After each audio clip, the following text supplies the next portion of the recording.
I am Dominique, 32 years old and a senior investment banker. My life is governed by risk assessment and strict control.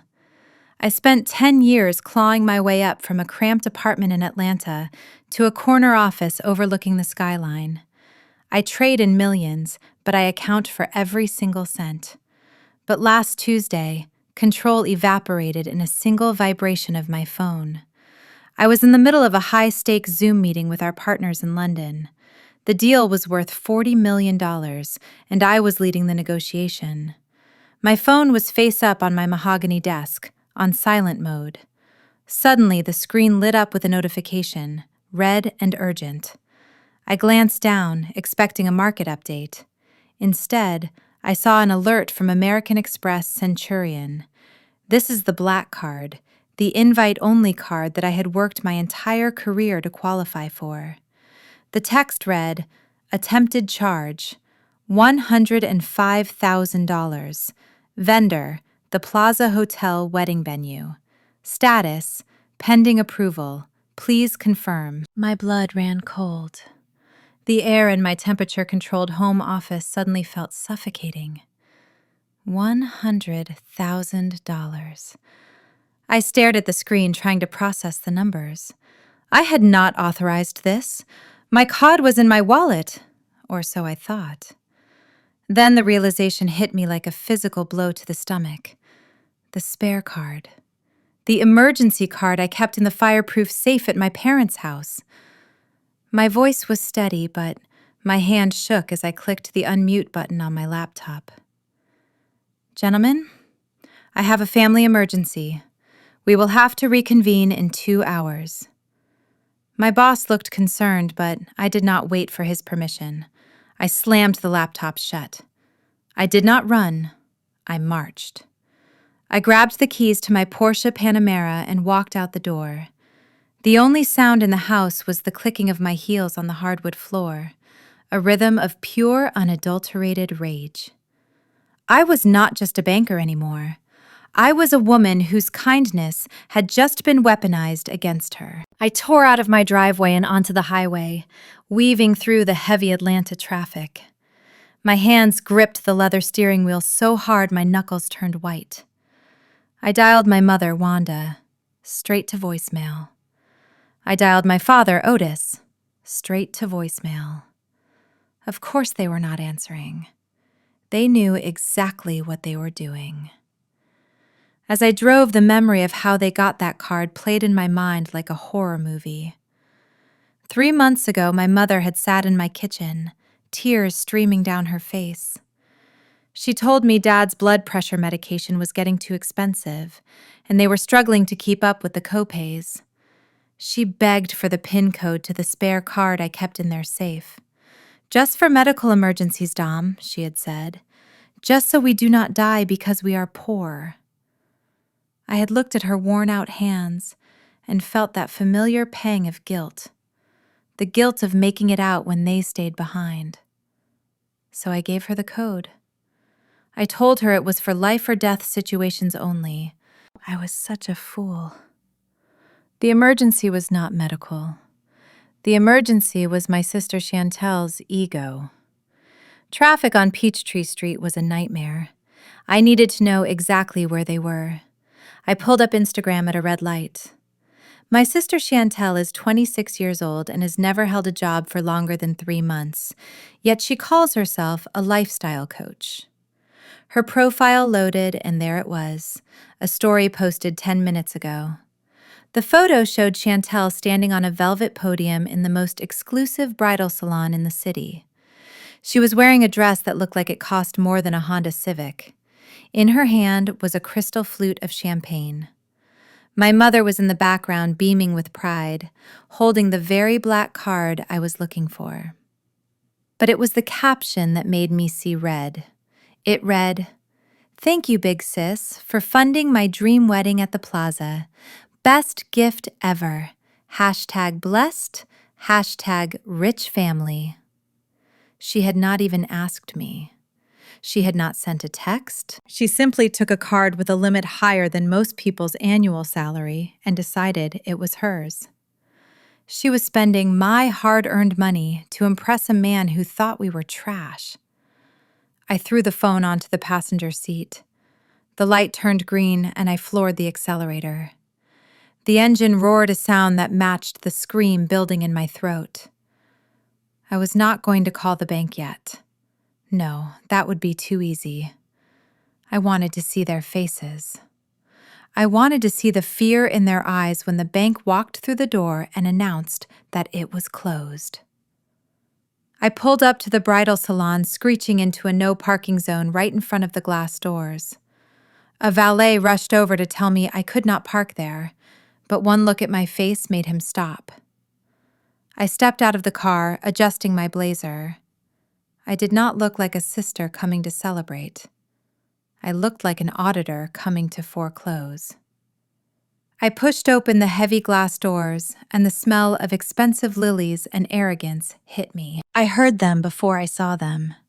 My mother's loud laughter echoed off the marble walls.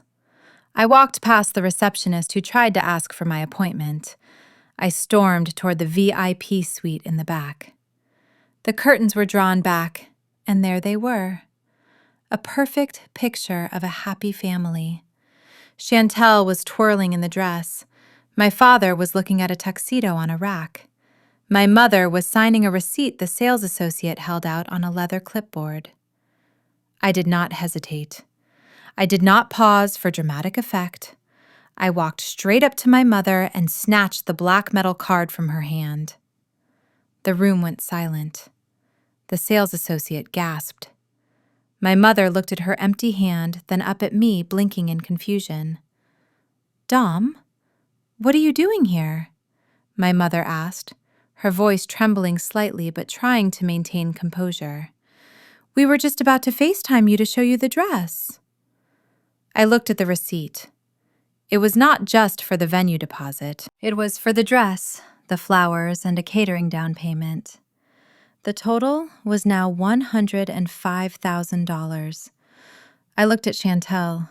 She stopped twirling. Her smile faltered, but she did not look ashamed. She looked annoyed. "You are ruining the vibe," Dom Chantel said, rolling her eyes. "Put the card back. The transaction is not cleared yet, and the lady is waiting." I looked at the sales associate. "Cancel it," I said. My voice was low, dangerous. "Excuse me?" the associate stammered, looking between my mother and me. "I said cancel the transaction," I repeated louder this time. "This card is stolen, and if you process this charge, I will sue this entire establishment for aiding and abetting fraud." My father stepped forward, his chest puffed out. "Now you listen here, Dominique. You will not embarrass us in front of these white people. Give your mother the card. This is your sister's wedding. Family helps family." "Family helps family," I repeated, letting out a cold, dry laugh. "Is that what this is, Dad? Helping?" Because from where I am standing, it looks like theft. You stole my card. You forged my signature, and you spent 6 figures on a party when you do not even own your own home. Tyler, the groom, stepped out of the changing room. He is a tall man from old money in Connecticut, the kind of family that quietly judges everything we do. He adjusted his silk tie and looked at me with a mixture of pity and disgust. "Dominique," he said, his voice smooth and condescending. "If you are having cash flow problems, my father could arrange a small loan for you. There is no need to make a scene. It looks very ghetto." The word hung in the air. Ghetto. My parents did not defend me. Chantel did not defend me. My mother actually nodded, agreeing with him.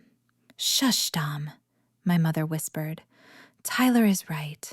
Stop acting like you are poor. You have plenty of money. Just let your sister have this. You are being ungrateful." Ungrateful. I looked at the 3 people I had supported for a decade. The tuition I paid, the medical bills, the bail money, the house renovations. And now, standing here being called ungrateful and ghetto by the people who were spending my money. Something inside me snapped. It was not a loud snap. It was the quiet click of a vault door locking shut forever. I looked at Tyler, then at my family. "You are right, Tyler," I said, smoothing my blazer. "I should not make a scene." I turned to the sales associate who was holding the receipt with trembling hands. I took the receipt from her and ripped it into tiny pieces, letting them fall onto the pristine white floor like confetti. Then I took out my phone and held it up. "I am not declining the charge," I said to the room. "I am reporting it as criminal activity." I tapped the screen. The Amex app flashed. "Card frozen. Fraud reported." Chantel's face went pale. "Mom, what did she do?" Chantel screamed. "The payment terminal just beeped, 'Error.'" I turned around and walked toward the door. Behind me, I heard my mother screaming my name and my father shouting that I was dead to them. But I did not look back. As I stepped out into the hot Atlanta sun, I felt lighter than I had in years. They wanted a show. I was about to give them a whole production. And the ticket price was going to be everything they owned. The bridal salon was called L'Amour, and it sat on the most expensive corner of Buckhead. Even from the sidewalk, I could smell the sickeningly sweet scent of fresh peonies and expensive perfume. It was a place designed to sell fantasies, but I was walking in with a sledgehammer of reality. I pushed through the heavy glass double doors. The air conditioning hit me first, followed by the soft classical music that was meant to soothe nervous brides. A receptionist with a headset and a judgmental stare looked up from her marble desk. She saw my windblown hair and my lack of a wedding ring. She saw a woman who did not belong in this sanctuary of white lace. "Excuse me, ma'am." She started rising from her seat, her voice dripping with polite condescension. "You cannot just barge in here. Appointments are private, and we have high-profile clients today." I did not even slow down. I did not look at her name tag. I fixed her with a stare that I usually reserved for underperforming junior analysts on Wall Street.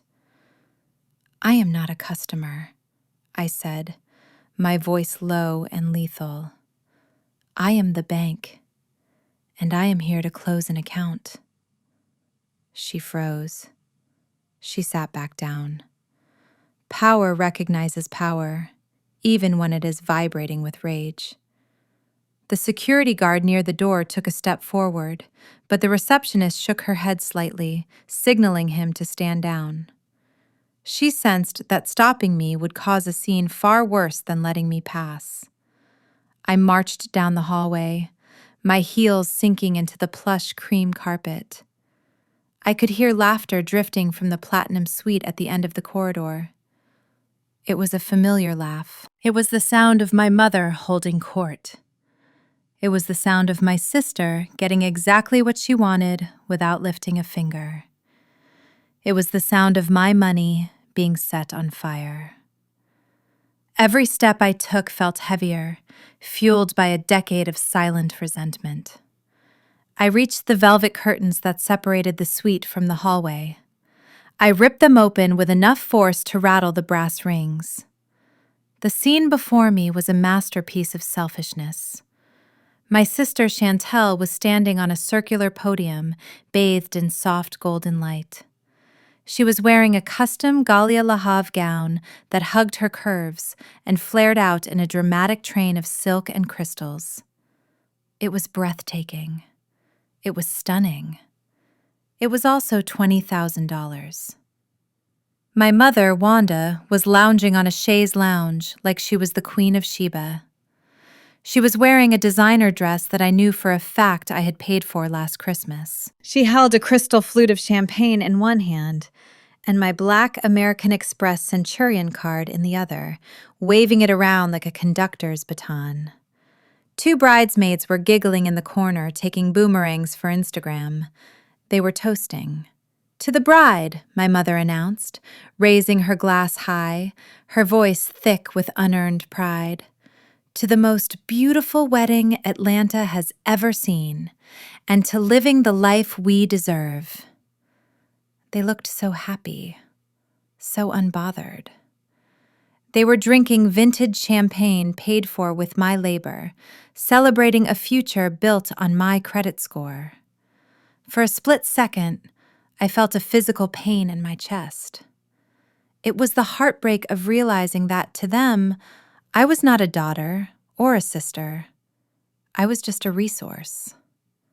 I was a gold mine they were strip mining until nothing was left but a hollow shell. Chantel spun around, laughing, the light catching the diamonds on her bodice. Then she saw me standing in the doorway, breathing hard. Her smile did not drop. It just curled into something uglier, something entitled. "Oh, look, Mom," she chirped without an ounce of fear.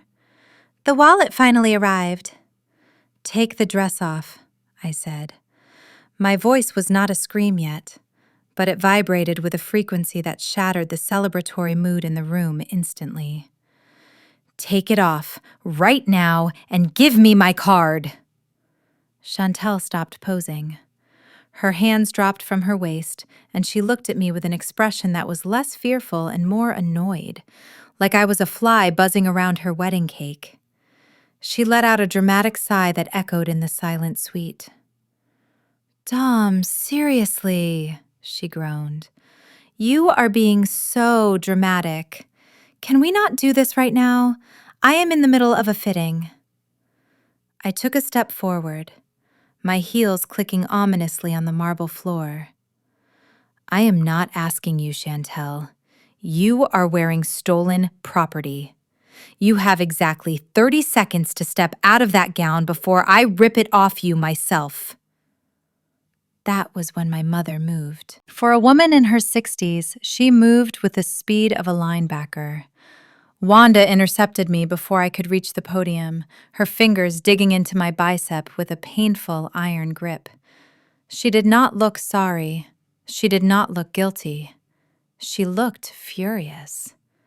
She dragged me forcibly toward a corner of the room, behind a large display of veils shielding us from the view of the wide-eyed sales assistants. "Are you insane?" she hissed, her face inches from mine. Her eyes were wide, not with panic, but with the intensity of keeping up appearances. "Lower your voice, Dominique. Tyler is in the men's lounge getting fitted for his tuxedo. His parents are meeting us for lunch in 20 minutes. Do you want them to hear you acting like a lunatic? Do you want to ruin this marriage before it even starts?" I yanked my arm out of her grip. "Acting like a lunatic," I repeated, my voice rising despite her warnings. "Mom, you stole $100,000 from me. You broke into my safe. You committed a felony. And you are worried about me being loud."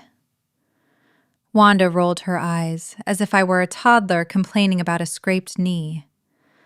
"Oh, stop using words like felony," she spat. "It is family money, Dominique. You are sitting on millions in that investment account of yours. We needed the deposit to secure the date. You know how competitive the plaza is. What was I supposed to do? Let your sister get married in a community center because you were too busy working to answer your phone?" I stared at her. The air in the room felt suddenly thin. It was not the theft that hurt the most. It was the entitlement. It was the absolute lack of remorse.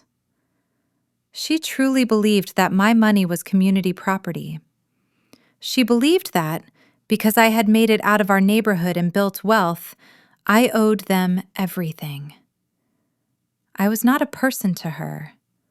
I was a resource. I was a walking checkbook. $100,000 is a drop in the bucket for you, she continued, smoothing down the front of her designer dress. "Do not be stingy. This is your sister's big day. Think about the family image. Tyler comes from old money. We need to show them that the Carters belong in their world. We need to look the part. So you are using my credit score to build a fake life for Chantel? I said, my voice trembling with rage.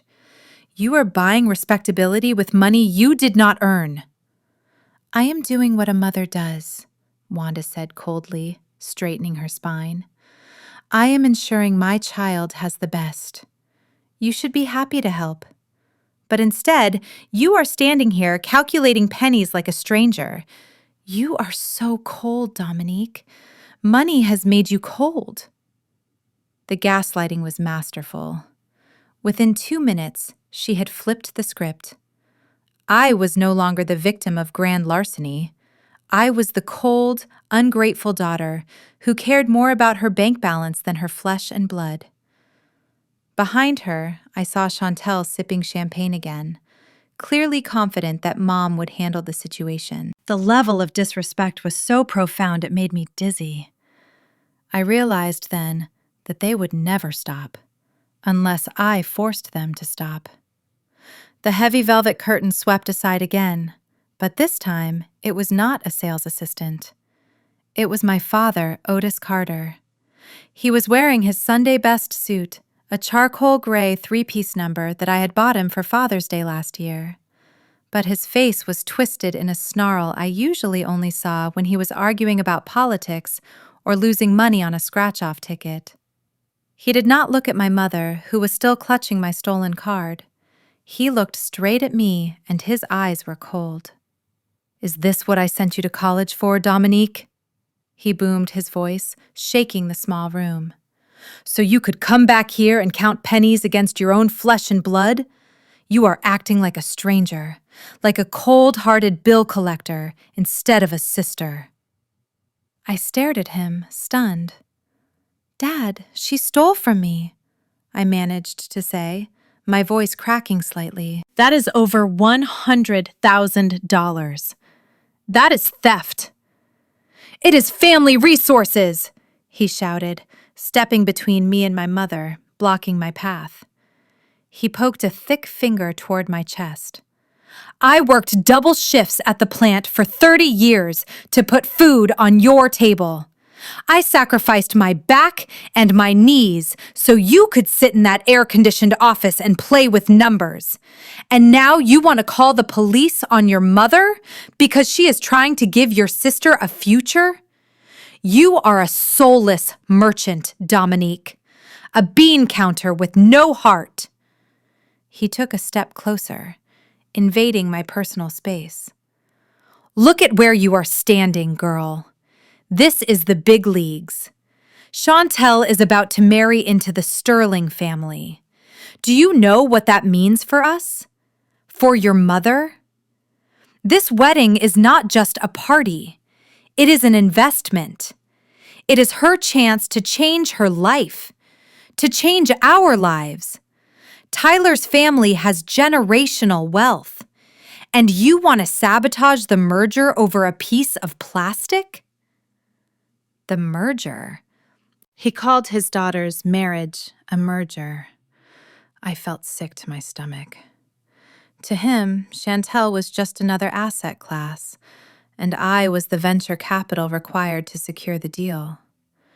You are unbelievable, I whispered. You are essentially selling her, and you are using my money to pay the down payment. Watch your mouth, he growled. He did not wait for me to respond. He reached out and grabbed the strap of my bag. It was a Hermes Birkin, a symbol of the success he claimed to despise yet felt entitled to. You need to leave, he barked, tugging hard at the leather strap. Give me your car keys. You are too emotional to drive, and I will not let you ruin this fitting with your hysterics. Go wait in the car like a good girl. I stumbled forward as he yanked the bag, losing my balance in my heels. For a second, we were locked in a grotesque tug-of-war. My father, the man who had taught me how to ride a bike, was now physically wrestling me for my property in a bridal salon. Let go. I gasped, gripping the handles with both hands. Dad let go of my bag. He pulled harder, his face turning red. I said, "Give me the keys, Dominique. Do not make me take them. You are going to go home. You are going to unlock that card, and you are going to apologize to your sister for causing this stress." The physical aggression was the final shatter point. The illusion of the protective father dissolved. I saw him for what he was, a bully who was terrified that his retirement plan was about to walk out the door. I yanked the bag back with a strength born of pure adrenaline, breaking his grip. He stumbled back, straightened his jacket, and looked at me with pure hatred. And that was when I realized there was no fixing this. The bridge wasn't just burned, it had been detonated. The heavy oak door to the groom's lounge creaked open, and silence fell over the room instantly. It was the kind of suffocating silence that usually happens when a judge enters a courtroom. Tyler Sterling stepped out. He looked like he had just stepped off a yacht in Martha's Vineyard. His midnight blue tuxedo was custom-fitted and flawless without a single wrinkle. He adjusted his silk cufflinks with slow, deliberate movements that screamed old money privilege. Then he looked at us. He looked at my father, who was red-faced and panting from our struggle. He looked at my mother, clutching my credit card like a lifeline. And then, his cool gray eyes landed on me. I knew exactly what he saw. My hair was messy from where my father had grabbed me. My blazer was askew. I was breathing hard, my chest heaving with indignation. In his eyes, I was not a senior investment banker at a top firm. I was just a problem. He did not ask what was wrong. He did not ask why his future father-in-law was physically manhandling a woman. He just sighed. It was the long, weary sigh of a man dealing with unruly children or bad service. "Dominique," he said, his voice smooth like aged whiskey. He walked over to where I stood, towering over me. I straightened my spine, trying to regain some dignity, but his presence was designed to make everyone else feel small. "I heard there was an issue with the deposit," he continued, looking down his nose at me. "Look, if you are experiencing liquidity issues, if you are short on cash, just say so. My family has a charitable trust for the underprivileged.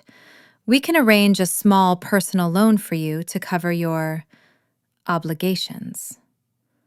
I felt the blood drain from my face. A charitable trust. He was offering me charity. But it was his next words that stopped my heart and froze the air in my lungs. "Please do not come in here making scenes, Dominique. Screaming over money, fighting with your elders. It looks very ghetto." The word hung in the air like toxic smoke. Ghetto. It was a weapon wrapped in a silk handkerchief.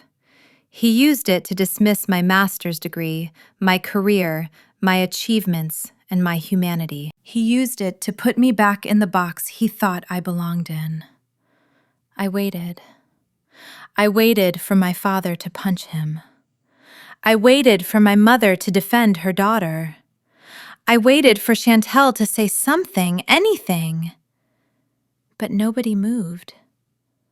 My mother actually nodded. She looked at Tyler with an apologetic smile, desperate to keep his approval. "I am so sorry, Tyler," she said softly, her voice dripping with submission. "You know how Dominique gets. She is very emotional about money. We will handle her." That was the moment. That was the exact second the Dominique Carter they knew died. The sister who forgave everything died standing on that plush carpet. I did not scream. I did not explain that I earned more in a bonus check than Tyler had earned in his entire life. I did not tell him that the luxury car he drove was leased under my name. I looked at Tyler.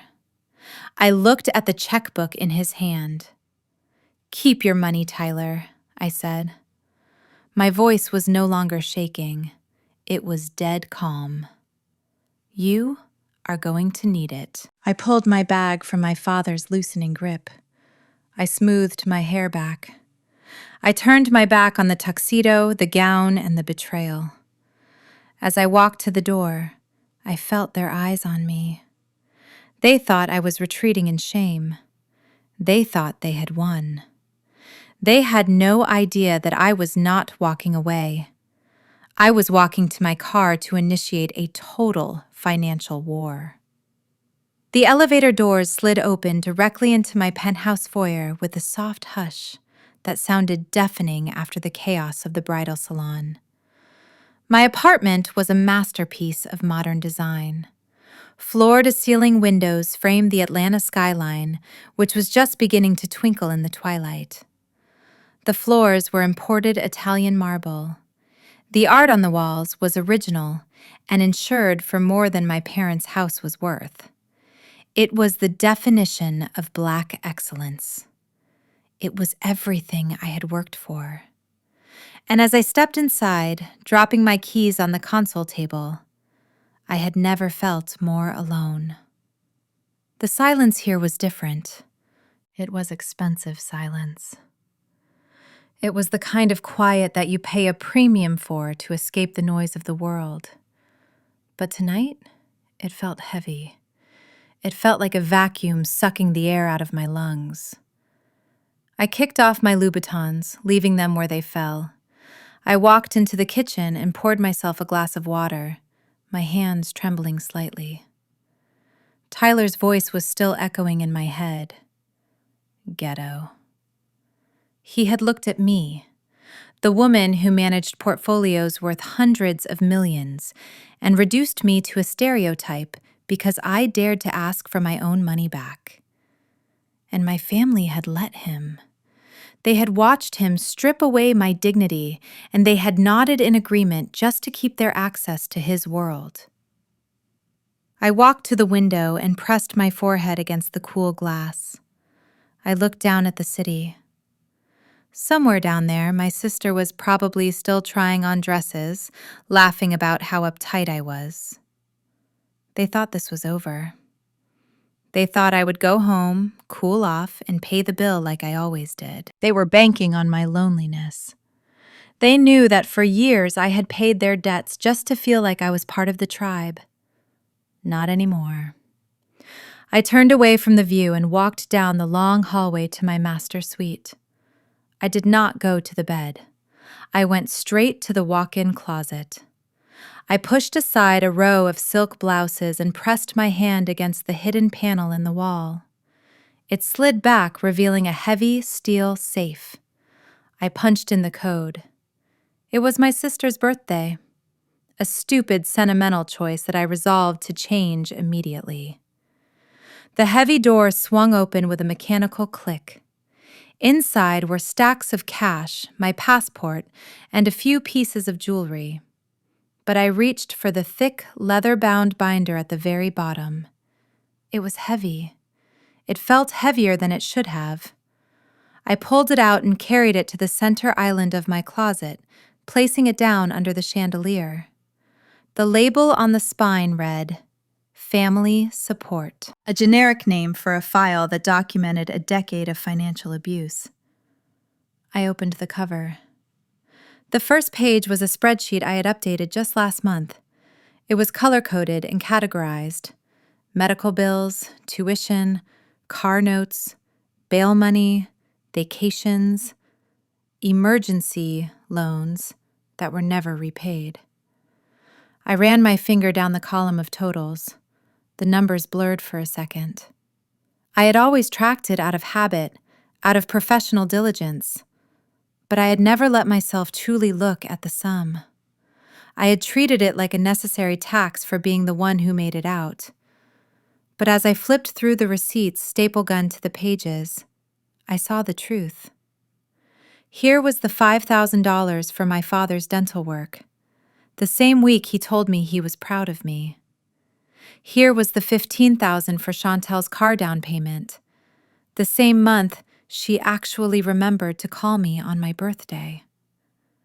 I realized with a sick, sinking feeling that their love had a price tag. Every kind word, every invitation to dinner, every moment of connection directly correlated to a check clearing. I was not their daughter. I was their sponsor. I slammed the binder shut, the sound echoing like a gunshot in the quiet room. The sadness evaporated. The loneliness hardened into something cold and sharp. I picked up the heavy file.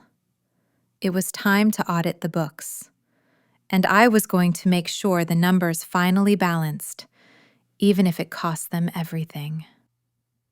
I opened the leather binder, and the smell of old paper mixed with the faint scent of my expensive perfume. It was a strange juxtaposition, just like my life. Success on the outside, rot on the inside. My finger traced the first line item on the spreadsheet. The date was from 7 years ago. $50,000. Wire transfer to the Fulton County court system. I remembered that day. My father had called me at 3 a.m, sobbing. He said my cousin Marcus had been in the wrong place at the wrong time. He said the system was rigged against young black men. He begged me to help. Family protects family, Dominique, he had said. So I paid the bail.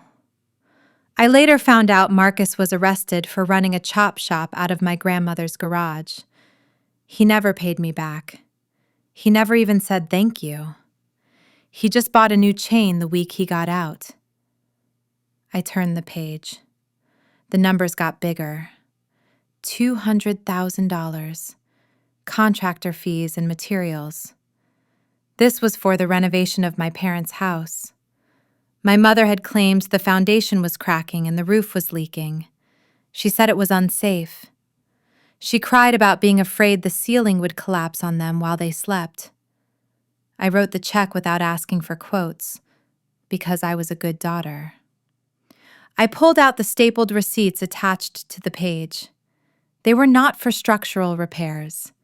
They were for Italian marble countertops, a sub-zero refrigerator, a master bathroom expansion with a jacuzzi tub. They had not fixed the house. They had upgraded it to show off to the neighbors. They had used my concern for their safety to fund their vanity. I felt a tear slide down my cheek, but I angrily wiped it away. I flipped to the section labeled Education. $80,000. Spelman College. This was Chantel's tuition. I remembered how proud I was when she got in. I wanted her to have the HBCU experience I never got because I was too busy working 2 jobs to pay for state school. I paid for everything. Tuition, room and board, books, a meal plan. And what did I get for it? She dropped out sophomore year because she said waking up for 8 a.m. classes was toxic to her mental health. She said she could make more money as an influencer. She took my $80,000 of hard work and flushed it down the drain so she could post fit tea ads on Instagram. I slammed the binder shut. My hand was stinging from how hard I hit the marble island. The silence in the penthouse was no longer empty. It was filled with the screaming truth of the numbers. They did not love me. They did not even like me. They tolerated me because I was useful. I was not Dominique the daughter. I was Dominique the ATM. I was the walking credit line that never charged interest. For years, I had told myself that this was just how our family worked, that because I had more, it was my duty to give more. I told myself that their demands were proof that they needed me. But looking at this ledger, I realized the sick reality. They did not need me. They needed my access. They needed my labor to subsidize their delusions of grandeur. I walked over to the trash can. I thought about throwing the binder away. But I stopped. No, this was not trash. This was evidence. This was the receipt for a transaction that was about to be voided. I picked up the binder and walked back to the safe. I locked it inside, not to hide it, but to keep it safe for the war that was coming. If they wanted to talk about what family owed family, I was ready to show them the bill, and payment was long overdue. I picked up my phone and dialed the number on the back of the titanium card. The American Express Centurion line does not have hold music. It does not have automated menus asking you to press 1 for English. When you pay $5,000 a year in fees, a human being answers on the first ring. Good evening, Miss Carter. How can we assist you today? The voice was warm, professional, and soothing. It belonged to a woman named Sarah who had handled my travel bookings for years. She knew my preferences. She knew my schedule. But today she sounded hesitant. Hi, Sarah, I said, my voice sounding hollow in the empty penthouse. I need to review some recent activity on my secondary card, the one issued to my mother, Wanda Carter. There was a pause. The sound of keys clicking on a keyboard filled the silence. I could almost feel Sarah flinching on the other end of the line. Yes, Miss Carter. We flagged the account an hour ago for unusual velocity. We actually tried to call you. Apart from the $105,000 pending charge at the Plaza Hotel, there have been several other high-value transactions in the last 48 hours. Several others. My stomach dropped. I walked over to the window, looking out at the city lights blurring through my sudden tears. Read them to me, Sarah. Read all of them. Well, yesterday at 2 p.m., there was a charge of $15,000 at Serenity Springs Med Spa. The description reads, Bridal Glow Package for Party of 6. I closed my eyes. $15,000 for facials and massages. I remembered asking my mother last week if she wanted to go for a spa day with me just to bond. She told me she was too busy with church. She was too busy to spend time with me, but she had plenty of time to spend my money getting pampered with Chantel and her friends. Is there more? I asked, gripping the phone tighter. Yes.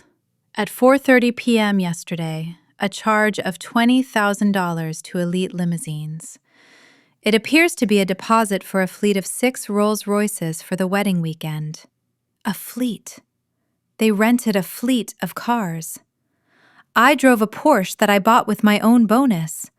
They were renting a convoy of luxury vehicles to drive 3 miles from the church to the hotel. They were playing billionaires on a budget that did not belong to them. Miss Carter, Sarah said, her voice dropping to a whisper, these charges are significantly outside your normal spending patterns. Do you want me to mark them as fraud and freeze the card immediately? We can decline the hotel charge right now. My thumb hovered over the red end call button. This was it. I could end it right now. I could shut down the wedding instantly. I could strand them at the altar without a venue, a ride, or a facial. Justice was one word away. But I hesitated. And God help me, I hate that I hesitated. It was the little girl inside me. The little girl who just wanted her daddy to say he was proud without adding a request for money. The little girl who wanted her sister to hug her without looking for a gift receipt. If I froze the card now, they would spin the story. They would say it was a banking error. They would say I was just being difficult. They would never admit what they did. I needed them to admit it. I needed to look them in the eye and see if there was any shame left in their souls. I needed to give them one last chance to fix this before I burned the bridge. No, Sarah, I said slowly. Do not freeze the card yet. Not yet. Are you sure, Miss Carter? I am sure. But Sarah, I need you to email me a full, itemized statement. Every single transaction, time-stamped and detailed. Send it to my secure work email. I need it in printable format. Consider it done. Is there anything else? No, thank you, Sarah. I hung up the phone. My heart was pounding, not with fear, but with a strange, morbid curiosity. I was going to give them a choice. I was going to present the evidence and ask for an explanation. If they apologized, if they showed even an ounce of regret, I might figure out a payment plan. I might forgive. But deep down, as I waited for the email notification to ping on my laptop, I knew the truth. They were not going to apologize. And I was about to walk into the lion's den, armed with nothing but a PDF file and a broken heart. I was giving them enough rope to hang themselves, and I had a terrible feeling they were going to use every inch of it. I pulled my Porsche into the driveway of the 2-story brick house in Cascade Heights. It was a beautiful home with manicured hedges and a fresh coat of cream paint. It was the picture of Black middle-class success. Neighbors waved as they walked their dogs, assuming the Carter family inside was living the American dream. They had no idea that the title deed in the county records office did not say Otis and Wanda Carter. It said Dominique Carter. I had paid off their mortgage 3 years ago as a 30th anniversary gift. I had freed them from debt, hoping it would bring them peace.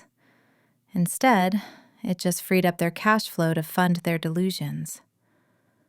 I turned off the ignition and sat in the dark for a moment, gripping the steering wheel. My phone buzzed in my pocket. It was the email from Sarah at American Express with the PDF attachment. The evidence. I took a deep breath. I was not walking in there as a daughter tonight. I was walking in as a landlord and a creditor. I unlocked the front door with my key. The smell hit me instantly. Pot roast, collard greens, and cornbread. It was the smell of Sunday dinners. It was the smell of comfort. For a second, my stomach grumbled, betraying my anger. It was a sensory trap designed to make me slip back into the role of the compliant child. I walked down the hallway toward the dining room. I expected silence. I expected tension. I expected to find them sitting around the table looking guilty, or at least worried about the confrontation that had happened at the bridal shop. I was wrong. Laughter boomed from the dining room. My father was chuckling deep and loud. My mother was humming a gospel song. The clinking of silverware against china was rhythmic and cheerful. They were eating. They were eating dinner as if they had not just committed grand larceny against their own child 4 hours ago. I stood in the archway unnoticed. My sister Chantel was the center of attention as always. She had pushed her plate aside and set up a ring light right on the dining table. She was staring into her iPhone, posing with her hand extended. "So you guys, I am so obsessed with this setting," she chirped into the phone, her voice pitched up an octave for her followers. "Tyler has such amazing taste. We really wanted the ring to reflect our legacy, you know? Old money vibes only." Legacy. She was talking about legacy while wearing a ring that I knew for a fact Tyler had put on a payment plan because his family trust fund had strict limits on discretionary spending. My mother looked up and saw me. For a split second, her smile faltered, but then she recovered instantly. She did not look ashamed. She waved her fork at me. "Oh, look who decided to come down from her high horse," she said casually. "There is a plate in the kitchen if you want it. But wash your hands first. You look like you have been crying, and it is putting a damper on the mood." Chantel spun around in her chair, still holding the phone up. She pointed the camera right at me. "Hey guys, look! It is my big sis Dom," Chantel said to the live stream. She is a big-time banker. She is helping us plan the wedding of the century. Say hi to the chat, Dom. I stared at the phone screen. Comments were scrolling by. Sister's goals. Black excellence. She looks rich. The level of disrespect was breathtaking. They were using me as a prop in their reality show. They were sitting in a house I owned, eating food bought with money I gave them, celebrating a wedding funded by a card they stole from me, and they were smiling. I realized then that they did not fear me because they did not respect me. They thought my anger was temporary. They thought my boundaries were suggestions. They thought I would eat the pot roast, listen to the gospel music, and pay the bill like I always did. I did not say hi to the chat. I walked over to the table, reached behind the centerpiece, and yanked the power cord of the ring light out of the wall. The bright halo vanished, leaving the room in the dim yellow light of the chandelier. Chantel's mouth dropped open. "Hey, I was live!" she screeched. "Dinner is over," I said, my voice low and steady. "And so is the show." The room went quiet after I unplugged the light, but my mother did not scream. She did not throw a plate. Instead, she did something far more dangerous. She reached into her oversized tote bag and pulled out her worn leather Bible. The gold lettering on the cover was fading, but her weaponization of the pages inside was as sharp as ever. She placed the book on the table next to the pot roast, pushing aside the cornbread. She looked at me with eyes that were suddenly filled with tears. Not tears of remorse, tears of performance. She looked like a martyr about to be stoned. "Dominique," she whispered, her voice trembling with theatrical sadness. "I raised you better than this. I raised you to be a cheerful giver." The Bible says in Luke chapter 12, verse 48, that to whom much is given, much is required. God blessed you with that job. He blessed you with that talent for numbers. And now you want to hoard those blessings like a dragon sitting on gold? I stared at her, unable to believe what I was hearing. "Mom," I said, my voice tight, "we are not talking about charity. We are talking about theft. You took a card that did not belong to you without asking. That is not biblical. That is a crime." She shook her head, closing her eyes as if my words were physical blows. "Oh, ye of little faith," she moaned. Acts chapter 4 says the believers shared everything they had. No one claimed that any of their possessions was their own. We are a family, Dominique. What is yours is ours. We are one body. Why are you trying to amputate your own sister just to save some money that you cannot even take to heaven with you? Chantel chimed in, her voice small and wavering, playing the victim perfectly. "Yeah, Dom, you have so much. You live in the sky. You drive a Porsche. Why is it so hard for you to share just a little bit of your shine with me? Do you hate me that much?" "Stop it," I snapped. "Stop using God to justify your greed. I am not the bad guy here." My father stood up. He did not look at me. He looked at my mother. "Wanda, pray for her," he said solemnly. "The devil of greed has got a hold of her spirit. She is lost in the world of materialism. She needs Jesus to soften that heart of stone." And then, right there in the dining room of the house I had paid for, they dropped to their knees. My mother, my father, and my sister knelt on the hardwood floor. They held hands, forming a circle that explicitly excluded me. "Oh, Lord," my mother began, her voice rising in a preacher cadence. "We come to you tonight with heavy hearts. We lift up our daughter Dominique to you. Lord, she has lost her way. She has let the love of money poison her soul. She values a piece of plastic more than her own flesh and blood." "Amen," my father muttered. "Lord, please break these chains of selfishness," my mother cried out, rocking back and forth. "Open her eyes, Lord. Help her see that family is the only true wealth. Forgive her for her anger. Forgive her for her disrespect. She does not know what she is doing. Touch her heart, Jesus. Make her generous again. Make her the daughter we know she can be." I stood there watching them. It was the most grotesque display of manipulation I had ever witnessed. They were not praying for my soul. They were praying for my submission. They were using their faith as a shield to protect them from accountability. If I interrupted them, I was interrupting God. If I stayed angry, I was fighting against prayer. I looked at Chantel. She had one eye open, peeking to see if the performance was working. When she saw me looking, she quickly squeezed her eyes shut and muttered a loud hallelujah. I felt a cold chill run down my spine. This was not a family. This was a cult. And I was the sacrifice they were preparing to burn on the altar of their own vanity. I realized then that logic would never work here. You cannot reason with people who believe God gave them the right to rob you. I did not say amen.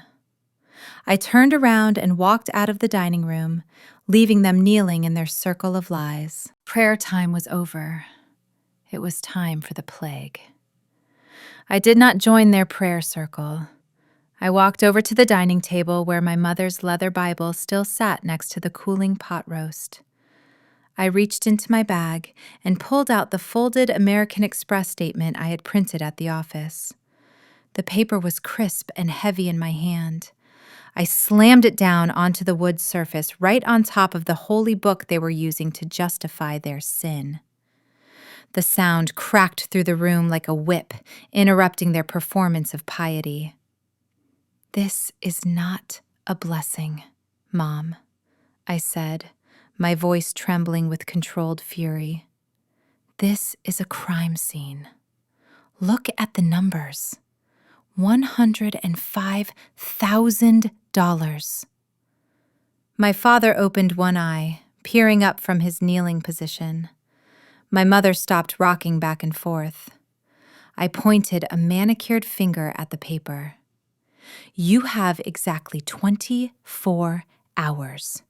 You will call the plaza, you will cancel the venue, you will return the dress, and you will wire every single cent back to my account.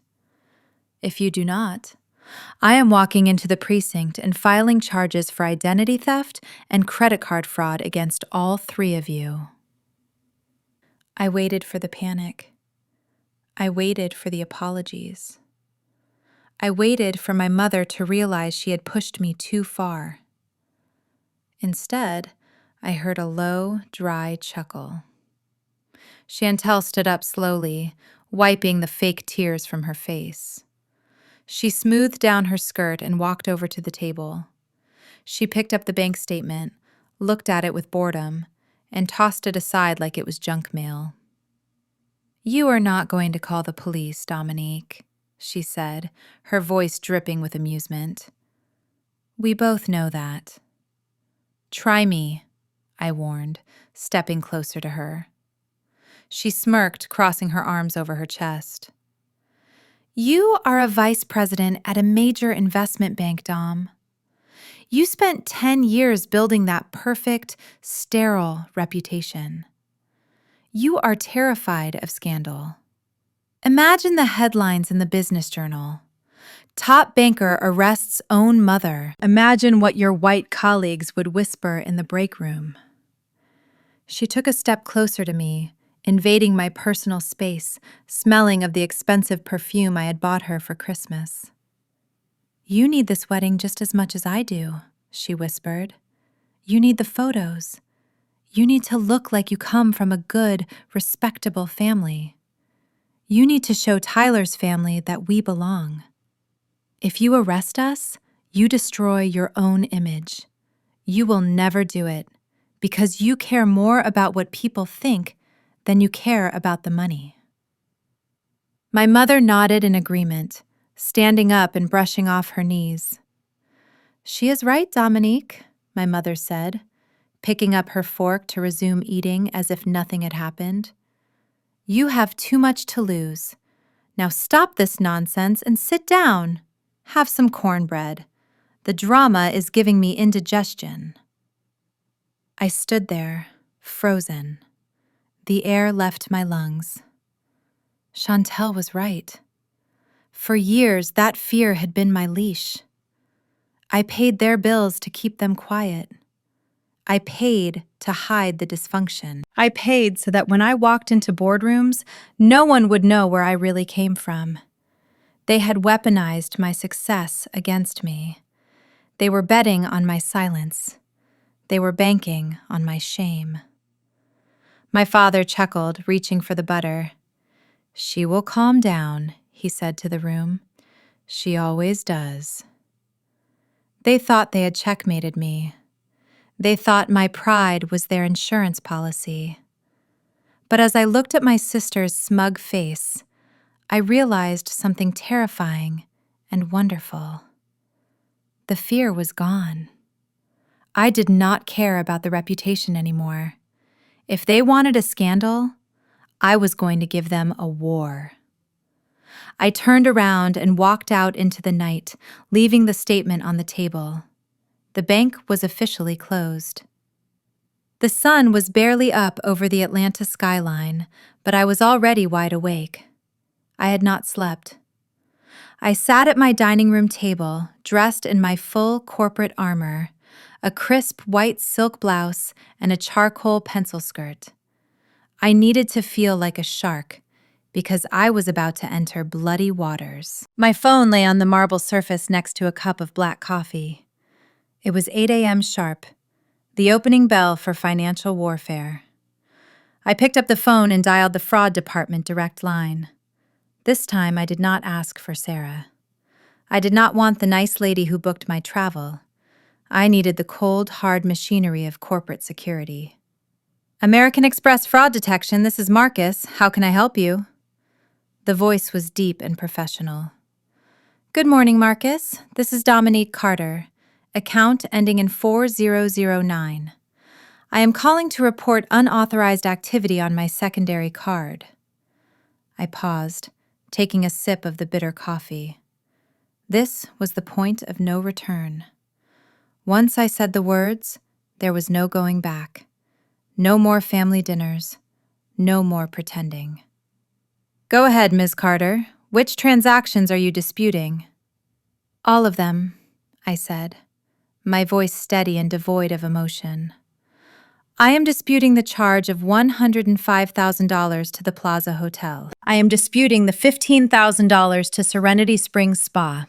And I am disputing the $20,000 deposit to Elite Limousines." There was a moment of silence on the line.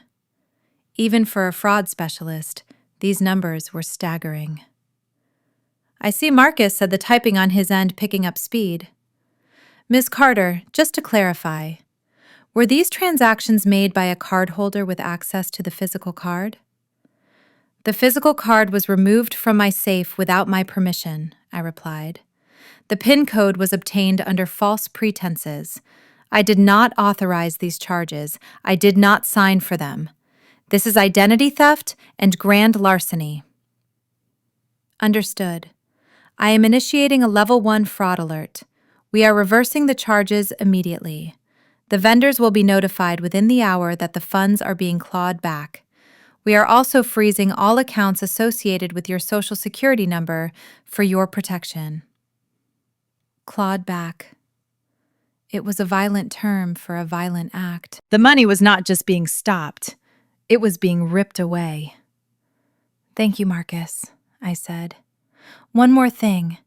If anyone tries to reactivate the card or calls claiming to be me, "We have set up a verbal password requirement," he interrupted.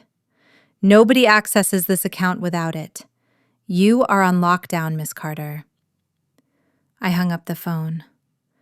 I sat there in the silence, visualizing the digital shockwave I had just sent out. At this very moment, a computer server in New York was sending a red flag to the accounting department at the Plaza Hotel. A notification was popping up on a screen, telling a frantic event planner that the 6-figure check for the Carter wedding had just bounced. I imagined my mother waking up in her comfortable bed in the house I paid for, thinking about what hat she would wear to the rehearsal dinner. She had no idea that the ground beneath her feet had just liquefied. She thought she was untouchable because she was my mother. She forgot that in the real world, Visa and MasterCard do not care about DNA. They only care about authorization, and hers had just been revoked. I stood up and walked to the window looking down at the city. I felt a strange mixture of nausea and adrenaline. I had just detonated a nuclear bomb in the middle of my own family. But as I watched the cars moving on the highway below, I realized something important. I was not the one who started this war. I was just the one finishing it. The phone in my hand started to vibrate. It was my mother. The fallout had begun. I was sitting in the gold room at the plaza, holding a silver spoon of truffle risotto to my lips. It was perfect. Everything was perfect. My mother was sitting across from me, debating whether we should have the Chilean sea bass or the filet mignon for the main course. I looked at the massive crystal chandelier sparkling above us and smiled. I knew Dom was probably cooling off right now. She always threw tantrums, but she always paid. She had too much pride to let her little sister get married in a basement. I took a bite of the risotto, closing my eyes and savoring the rich, earthy flavor. This was the life I was born for. This was the life Tyler and his trust fund were going to secure for me. Then the double doors swung open with a heavy thud. It was not a waiter refilling our champagne. It was Mr. Henderson, the general manager, and he was not smiling. Behind him stood 2 very large men in dark suits with earpieces. Hotel security. The atmosphere in the room changed instantly. The warm smell of expensive food was suddenly replaced by the cold scent of trouble. Mr. Henderson walked straight to the table, ignoring the bridal planner who tried to intercept him. He did not bow. He did not ask how the risotto was. He placed a piece of paper on the crisp white tablecloth right next to the floral centerpiece. "Ms. Carter," he said, his voice loud enough to echo off the hand-painted walls. "We have a serious problem." I laughed nervously, wiping my mouth with a linen napkin. "Is it the wine pairing, Mr. Henderson? Because I told you we prefer the Merlot over the Pinot Noir." "It is not the wine," he said, his face like stone. "It is the funding. 10 minutes ago, American Express issued a mandatory chargeback on the deposit for this venue. They have flagged the transaction as unauthorized fraud. The card used for this account has been reported stolen by the primary cardholder." My mother dropped her fork. It clattered loudly against the fine china, sounding like a gunshot in the quiet room. "That is a mistake," Wanda stammered, standing up so fast her chair scraped against the floor. "My daughter, Dominique, she is just being dramatic. She is having a bad day at work. I will call her right now and clear this up. It is just a misunderstanding." Mr. Henderson did not look at her. He looked directly at me. "Miss Carter, the total. Outstanding balance, including today's tasting, the flower order and the room block is $150,000. Unless you can produce that amount in a certified cashier check or a valid credit card in your name within the next 15 minutes, we will have to escort you off the premises immediately." $150,000. I felt the blood drain from my face. My hands went numb. I looked at Tyler, who had been scrolling on his phone, oblivious to the disaster until he heard the number. He looked up, his eyes narrowing. "What is going on, Chantel?" Tyler asked, his voice tight and suspicious. "I thought you said your sister handled this. Why are they asking for money?" "She did. She is. Mom, call her!" I screamed, turning to my mother. "Call her right now! Fix this!" My mother was already dialing, her hands shaking so hard she almost dropped her phone. I watched her face. I watched the color leave her cheeks. I watched the hope drain out of her eyes as the call failed to connect instantly. She blocked me," Wanda whispered, horror filling her voice. "She blocked my number, Chantel. It goes straight to the operator." Mr. Henderson checked his Rolex. "You have 14 minutes, he said coldly, motioning to the guards. "And please, step away from the food. The tasting menu is for paying customers only." Security took a step forward, crossing their massive arms. I looked at the risotto I hadn't finished. I looked at Tyler, who was looking at me like I was a stranger he had just met. For the first time in my life, the delusion cracked. I realized that without Dominique backing me up, I was not a princess. I was just a girl with empty pockets, sitting in a room I could not afford, about to be thrown out on the street. I was sitting in my glass-walled office overlooking Midtown, trying to focus on a merger spreadsheet. I thought I had contained the fire. I thought by freezing the accounts and blocking their numbers, I had forced them into a corner where they would have to face reality. But I forgot one thing. A cornered animal does not think logically. It bites. And in the 21st century, the sharpest teeth are digital. My phone started buzzing. Not the rhythmic vibration of a call, but the rapid-fire staccato of notifications. Ping, ping, ping. It sounded like a machine gun. I glanced at the screen. It was not text from my mother. It was notifications from Instagram, TikTok, and even LinkedIn. I unlocked the phone and opened Instagram. My direct messages were flooded with hateful comments from strangers. "Snake, jealous witch, you are disgusting." I felt a cold knot form in my stomach. I clicked on a tag and there it was.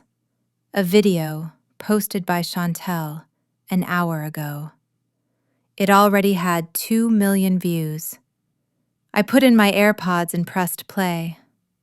Chantel was sitting in her car. She was not wearing the designer makeup she usually plastered on. Her face was bare. Her eyes were red and puffy.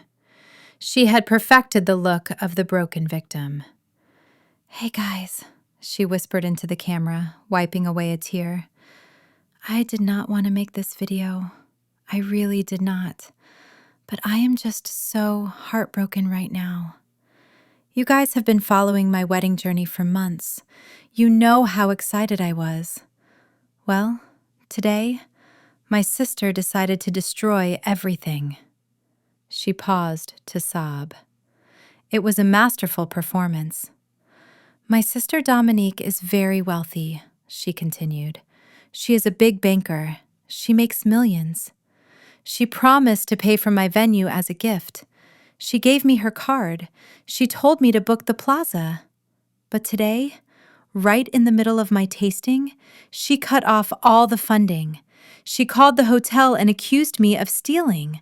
She had security throw me out." I watched in horror as she looked directly into the lens. "She did it because she is jealous, guys. She is 32 and single. She cannot stand that I found love before she did. She wants me to be miserable just like her. Now I have lost the venue.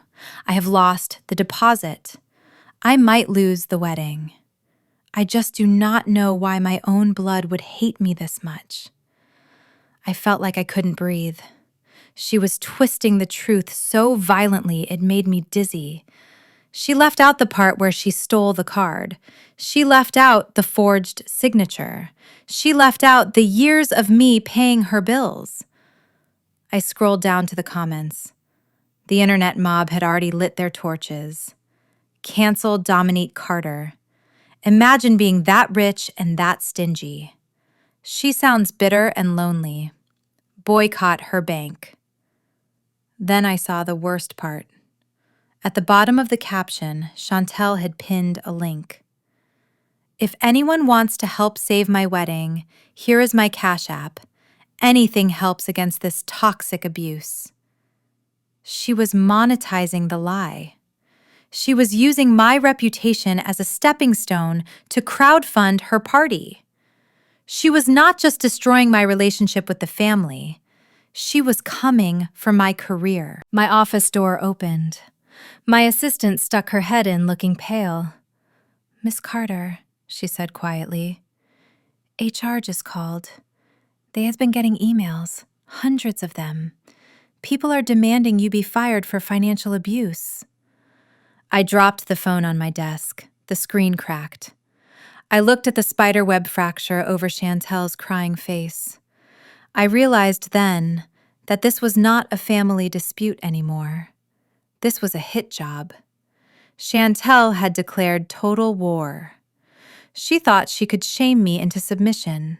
She thought the pressure of public opinion would make me open my wallet again. But she made a fatal miscalculation. She assumed I had shame left to lose. I picked up the cracked phone. I did not reply to the comments. I did not record a defense video. I dialed my lawyer. It was time to sue my sister for defamation. The walk to the managing director's office usually felt like a victory lap. I was the star earner, the woman who closed the impossible deals. But today it felt like a walk to the gallows. The open plan trading floor was silent, but I could feel the eyes of the junior analysts burning into my back. They were not looking at me with admiration anymore. They were looking at their phones, then looking at me, then whispering behind cupped hands. I knew exactly what they were watching. They were watching my sister cry on TikTok about how I ruined her life. I stepped into Mr. Blackwood's office. The glass walls offered a panoramic view of the city, but right now, the room felt like a cage. Mr. Blackwood did not offer me a seat. He was standing by the window holding his iPad. He turned around and his face was unreadable. That was worse than anger. It was the cold detachment of a man calculating a loss. "Dominique," he said, his voice flat, "we have a problem." He slid the iPad across the mahogany desk. I did not want to look, but I had to. It was a screenshot of an email inbox. The subject lines were all the same. "Fire Dominique Carter. Boycott the bank. Justice for Chantel." Our public relations department has received over 500 emails in the last 2 hours, he continued. Our social media pages are being flooded with negative comments. Clients are asking if the woman handling their portfolios is the same woman accused of financially abusing her own family on the internet. I felt the blood rush to my face. It was the specific kind of humiliation that comes from working twice as hard to prove you belong, only to have your own blood drag you back down. "Mr. Blackwood, this is a personal matter," I said, keeping my voice steady. "My sister is upset because I stopped funding a wedding she could not afford. The allegations are false. I am the victim of theft, not the perpetrator of abuse." Mr. Blackwood held up a hand, stopping me mid-sentence. "Dominique, I do not care about the truth. I care about the noise. We are an institutional bank. We trade on stability. We trade on discretion. We cannot have a vice president involved in a viral internet brawl. It looks messy. It looks unstable."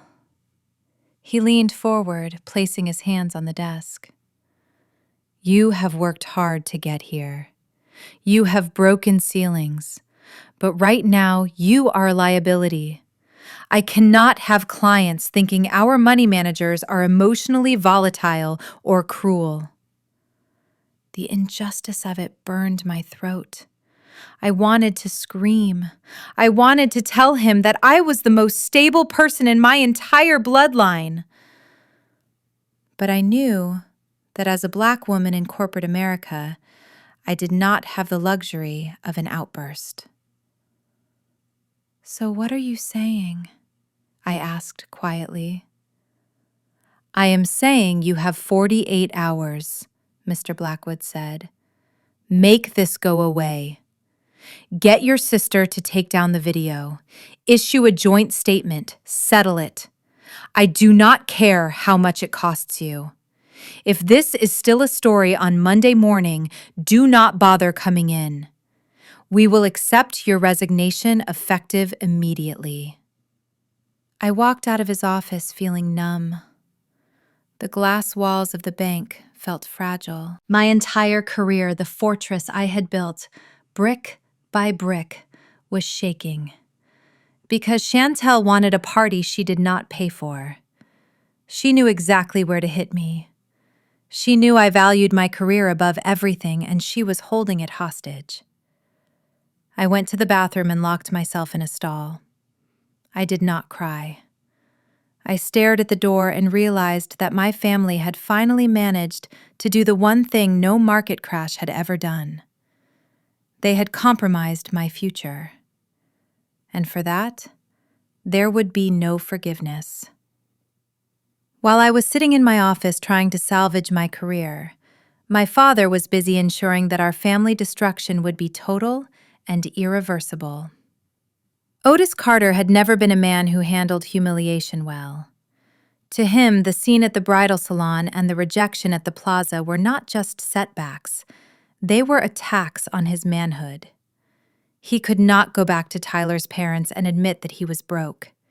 He could not tell the Sterlings that the wedding was off because his daughter closed the bank. He needed cash, and he needed it immediately. He drove his aging Lincoln to a part of town that he usually pretended did not exist. He pulled up behind a nondescript check-cashing storefront on Buford Highway. He was not there to cash a check. He was there to see a man named Big T, who specialized in high-risk, short-term lending. My father walked in clutching a leather portfolio, his hands sweating against the steering wheel. Inside that portfolio was the deed to the house in Cascade Heights, the house that I owned, the house that was titled solely in the name of Dominique Carter. He sat across from Big T, a man with gold teeth and dead eyes. My father placed the deed on the metal desk. I need $150,000 cash, today, my father said, trying to sound authoritative but failing miserably. Big T looked at the deed. He flipped through the pages. This property is prime real estate, Otis, but the name on the title says Dominique Carter. That is not you. My father did not flinch. That is my daughter, he lied. She holds the title for tax purposes, but it is my house. I paid for it. I built it. I have power of attorney. Big T slid a single sheet of paper across the desk. It was a promissory note with an interest rate that was technically illegal in the state of Georgia. If you have power of attorney, then sign here. If the money is not returned in 30 days plus 20% interest, we take the house. No courts, no eviction notices. We just change the locks. My father looked at the line at the bottom of the page. It required the signature of the property owner. He knew what he was about to do was a felony. He knew that forging my signature on a loan document using my property as collateral was a crime that carried a prison sentence. But then he thought about Tyler's father. He thought about the smirk on Tyler's face when he called us ghetto. He thought about the wedding guests whispering that the Carters were frauds. His pride was a monster that demanded to be fed, even if the food was his own freedom. "I will have the money back in a week," my father said. "Once the wedding gifts come in, I will pay you off." He picked up the heavy black pen. He did not hesitate. He did not shake. He pressed the tip to the paper and signed Dominique Carter in a script that looked frighteningly similar to mine. He had spent years watching me sign checks for him. He had practiced this betrayal 1,000 times in his head. Big T took the paper, checked the signature, and nodded. He reached under the desk and pulled out a duffel bag. 150,000. Do not make me come looking for you, Otis. My father walked out of that back room with a bag full of cash, feeling like a hero. He thought he had solved the problem. He thought he had outsmarted me. He drove straight to the Plaza Hotel, ready to throw the money on the counter and demand an apology. He had no idea that he had just handed me the final nail for his coffin. He had just turned a family dispute into a federal case, and this time I was not going to pay the bail. The underground parking garage of my building was usually the one place where I felt safe. It was temperature-controlled, well-lit, and guarded by security. It was the fortress I paid a premium for to keep the chaos of the world away from my sanctuary. But as I rounded the corner to my reserved spot, I slammed on the brakes of my rental car. My breath hitched in my throat. My Porsche Panamera, the car I had bought with my first major bonus, the car that symbolized my independence, was not gleaming silver anymore. It was bleeding. Bright red spray paint dripped down the entire passenger side. It was not random graffiti. It was not a gang tag. It was a message. One word scrawled in jagged, angry letters that stretched from the front fender to the rear taillight. Selfish. I sat in the rental car, staring at the vandalism. The red paint looked violent under the fluorescent lights. I did not need to check the security cameras to know who did this. A stranger would have keyed the car. A stranger would have stolen the tires. Only family attacks your character while destroying your property. Only my father wrote his S with that specific loop at the top. I stepped out of the car.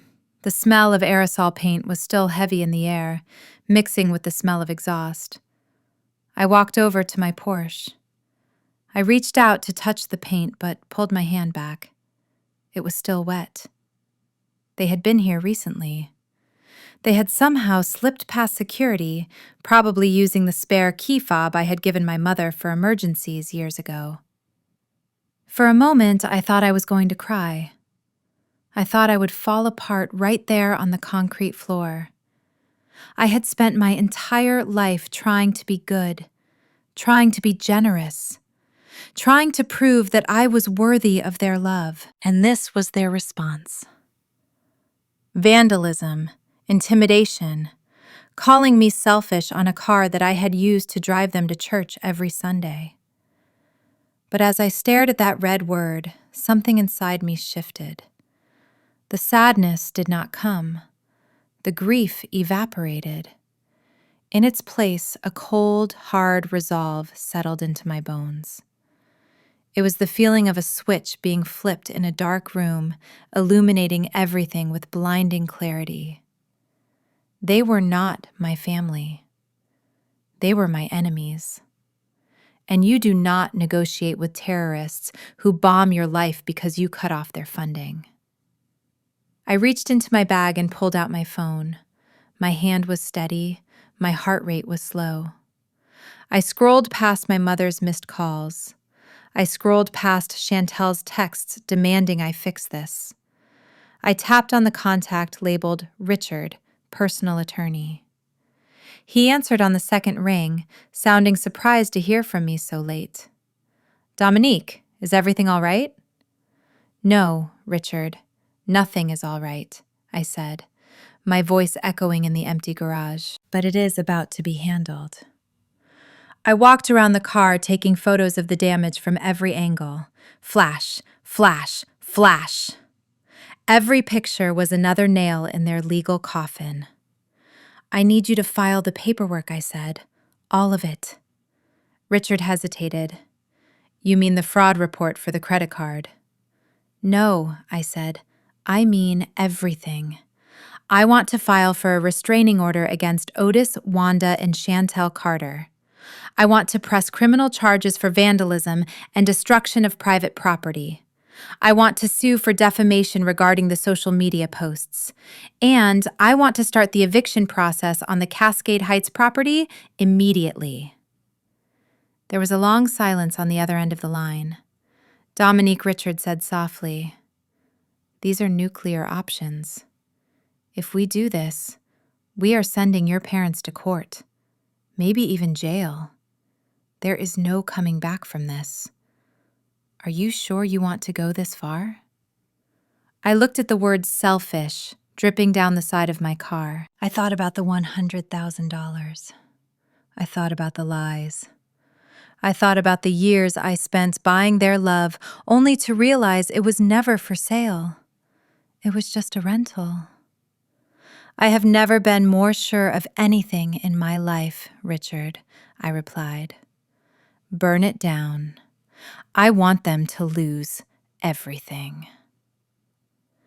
I sat in the darkness of my penthouse living room with only the blue light of my laptop illuminating my face. The city of Atlanta sprawled out below me, a grid of golden lights that usually made me feel powerful. Tonight, however, those lights just looked like cold, indifferent witnesses to my destruction. On my screen, the email from Human Resources was still open. The subject line read, "Urgent meeting regarding personal conduct." My family had done it. They had found the one thing I valued more than my money, my reputation.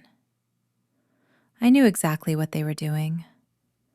They were betting on my silence. They were banking on the fact that Dominique Carter, the perfect vice president, would never let a public scandal drag her down. They knew I would pay any price to keep my name clean. They thought this was checkmate. But they forgot one thing. In the world of high finance, you do not win by reacting. You win by manipulating the market until your opponent exposes their neck. I picked up my phone. My thumb hovered over the family group chat. It was flooded with messages from my mother, demands from my father, and links to Chantel's TikTok videos, which were still racking up views. I took a deep breath. I had to make this convincing. I had to sound broken. I had to sound like the little girl who was terrified of Daddy raising his voice. I typed slowly, letting the words taste like bile in my mouth. Mom, please stop. HR just emailed me. They are threatening to fire me. I cannot lose this job. It is my whole life. I surrender. I will fix the payments. Just please tell Chantel to take down the video. I am sorry. I hit send. The message bubble turned blue. I felt a wave of physical nausea wash over me. It was the most humiliating text I had ever written, but it was necessary. It was the bait. The response was immediate. The 3 little dots bubbled up on the screen instantly. They had been waiting. They had been watching their phones like vultures circling a dying animal. My mother's reply popped up first. It was not a thank you. It was not an apology for the vandalism or the lies. It was a victory lap. I knew you would come to your senses, Dominique. God has humbled you. We need the money by noon tomorrow. Certified funds only. The hotel does not trust your credit cards anymore after the stunt you pulled. Then came Chantel. I will take the video down when the check clears, and not a moment before. You embarrassed me, Dom. You have a lot of making up to do. I closed my eyes and let out a long, slow breath. They were celebrating right now. I could see it clearly. My father was probably pouring a drink, leaning back in his recliner, laughing about how he had disciplined his unruly daughter. My mother was probably praising Jesus for softening my heart, while simultaneously planning how to spend the extra money she would inevitably ask for. Chantel was likely smirking at her phone, feeling the rush of power that comes from bringing a giant to their knees. They were so arrogant. They thought they had broken me. They thought I was coming back to the fold to be their ATM again. They did not understand that I was not waving a white flag. I was waving a red cape. I was drawing the bull into the arena for the final slaughter. My phone buzzed again. It was my father. Family dinner tonight, 7 sharp. Do not be late. We need to discuss how we move forward as a united front. I typed back 2 words. Understood, Dad. I set the phone down on the marble table. A united front. That was hilarious. They wanted a dinner to cement my submission. They wanted to gloat in person. Perfect. That was exactly what I needed. I needed them in one room. I needed them comfortable. I needed them arrogant enough to admit everything, while I sat there with a smile on my face and a wire taped to my chest. I stood up and walked to my closet. I was going to dinner, but I was not going to eat. I was going to feed them the rope they would use to hang themselves. I parked my car a block away from the house in Cascade Heights. I needed the walk to center myself. I needed to slow my heart rate down because for the next hour, I was not Dominique the shark of Wall Street. I was Dominique the defeated daughter returning to the fold. I checked my purse one last time. Inside, hidden in the lining, was a high-fidelity digital voice recorder. I clicked it on. The tiny red light blinked once, confirming that the trap was set. I walked up the driveway with my head bowed, practicing my look of shame. When I opened the front door, the smell of mac and cheese and pot roast hit me. It was the smell of my childhood, the smell of every apology I had ever made for things I did not do. They were waiting for me in the dining room. The table was set with the good china. My mother, Wanda, was at the head of the table, smiling like a benevolent dictator who had just successfully suppressed a rebellion. Chantel was scrolling on her phone, but she looked up and smirked when she saw me. My father, Otis, was carving the roast, his movements slow and deliberate. "Sit down, Dominique," my mother said, gesturing to my usual chair. "We are glad you finally came to your senses. We were worried you were going to let that pride of yours ruin this family." I sat down. I kept my purse on my lap, unzipped just a fraction to ensure the microphone had a clear path. I looked down at my plate, avoiding their eyes, playing the part of the chastised child perfectly. "I am sorry, Mom," I said, my voice quiet and shaky. "I was just scared about my job. I overreacted." "You certainly did," my father grunted, slapping a piece of meat onto my plate. "Calling the bank like that, threatening your own blood with police. It was shameful, Dominique. Just shameful." "I know," I said, taking a sip of water to clear the lump in my throat. "I just want to make sure we are clear on everything so I can fix it. The bank asked me about the signature on the charge at the plaza. They said it did not match mine." My mother waved her hand dismissively. "Oh, please. I signed it for you. You gave me access to the safe, didn't you? That implies permission to use the card. We were doing you a favor by handling the deposit while you were busy working. It was practically a proxy signature." I nodded slowly, letting the recorder catch every syllable of her confession. "Okay, Mom, I can explain that to them. But Dad, what about the other thing? I got an alert about a lien on the house, a short-term loan."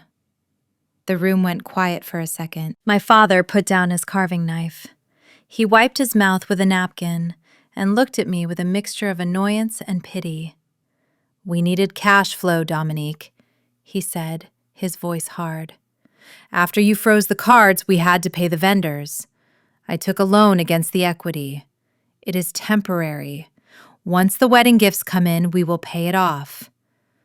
"But Dad," I pressed, leaning forward slightly, "the lender said the document was signed by me. Yesterday. I was at work all day." My father let out a loud, exasperated sigh. He looked at me like I was an idiot who did not understand how the world worked. "Dominique, look at me. You are my daughter. I put the roof over your head for 18 years. I raised you. Your assets are my assets." "But that is forgery, Dad," I whispered, pushing him to say the words. "If I didn't hold the pen, it is forgery." He slammed his hand on the table, making the silverware jump. "Whether you signed or I signed, what does it matter?" he shouted, his voice booming in the dining room. "You have to pay the debt for this house anyway. It is all coming out of your pocket in the end. I just expedited the process. Stop acting like a lawyer and start acting like a daughter." I froze. There it was. The confession. The admission of guilt. The absolute confirmation that they saw my identity as something they could wear whenever it suited them. I looked at Chantel. She was giggling. "You heard, Dad, Dom. Just pay the bill and shut up." I forced a smile. A weak, trembling smile that hid the predator waking up inside me. "You are right, Dad," I said softly, reaching into my bag and turning off the recorder. "It does not matter who signed, because everyone is going to pay what they owe." I stood up, leaving my food untouched. I had exactly what I needed. The Capital City Club was the kind of place where decisions about the Atlanta skyline were made over scotch and cigars. It was a fortress of old money and quiet power, exactly the kind of place my family desperately pretended to belong to. I walked past the portrait of a former governor and spotted Nathaniel Vance sitting in a leather wingback chair by the fireplace. He was the Sterling's family attorney, the gatekeeper to their dynasty. He looked at his watch as I approached, his expression one of mild irritation. To him, I was just the sister of the gold digger who was about to dilute his client's bloodline. Mr. Vance did not stand up when I arrived. He simply gestured to the empty chair opposite him. "Mrs. Carter," he said, his voice dry as parchment, "I must admit I was surprised by your urgent request. The wedding is in 48 hours. I assume this is about the prenuptial agreement your sister has been refusing to sign?" I sat down and placed my alligator skin briefcase on the low table between us. I did not order a drink. I did not make small talk about the weather. "It is not about the prenup, Mr. Vance," I said, looking him dead in the eye. "It is about fraud, and it is about saving your clients millions of dollars." I clicked the latches of my briefcase. The sound was loud in the quiet room. I pulled out a thick red file and slid it across the polished wood. "Inside that file is the real financial history of the Carter family," I continued. "You will find my sister's credit score, which is below 500. You will find 3 maxed-out credit cards she hid from Tyler. And most importantly, you will find a police report I drafted this morning, but have not yet filed, regarding a forged loan document using my property as collateral." Vance raised an eyebrow. He opened the file. I watched his eyes scan the pages. I watched the arrogance drain from his face, replaced by the cold calculation of a man realizing he had almost let a wolf into the henhouse. He flipped through the evidence of the stolen American Express card and the fake loan my father had taken out with the loan shark. "Good God," Vance muttered, closing the file. "They're insolvent. They are funding this entire charade with stolen money and high-interest debt. Tyler has no idea. He thinks your father is a successful real estate investor." "My father manages a duplex I bought him," I corrected. "That is his empire." Vance reached for his phone. "I have to call Tyler immediately. We have to call off the wedding. The liability here is catastrophic." I reached out and placed my hand over his phone.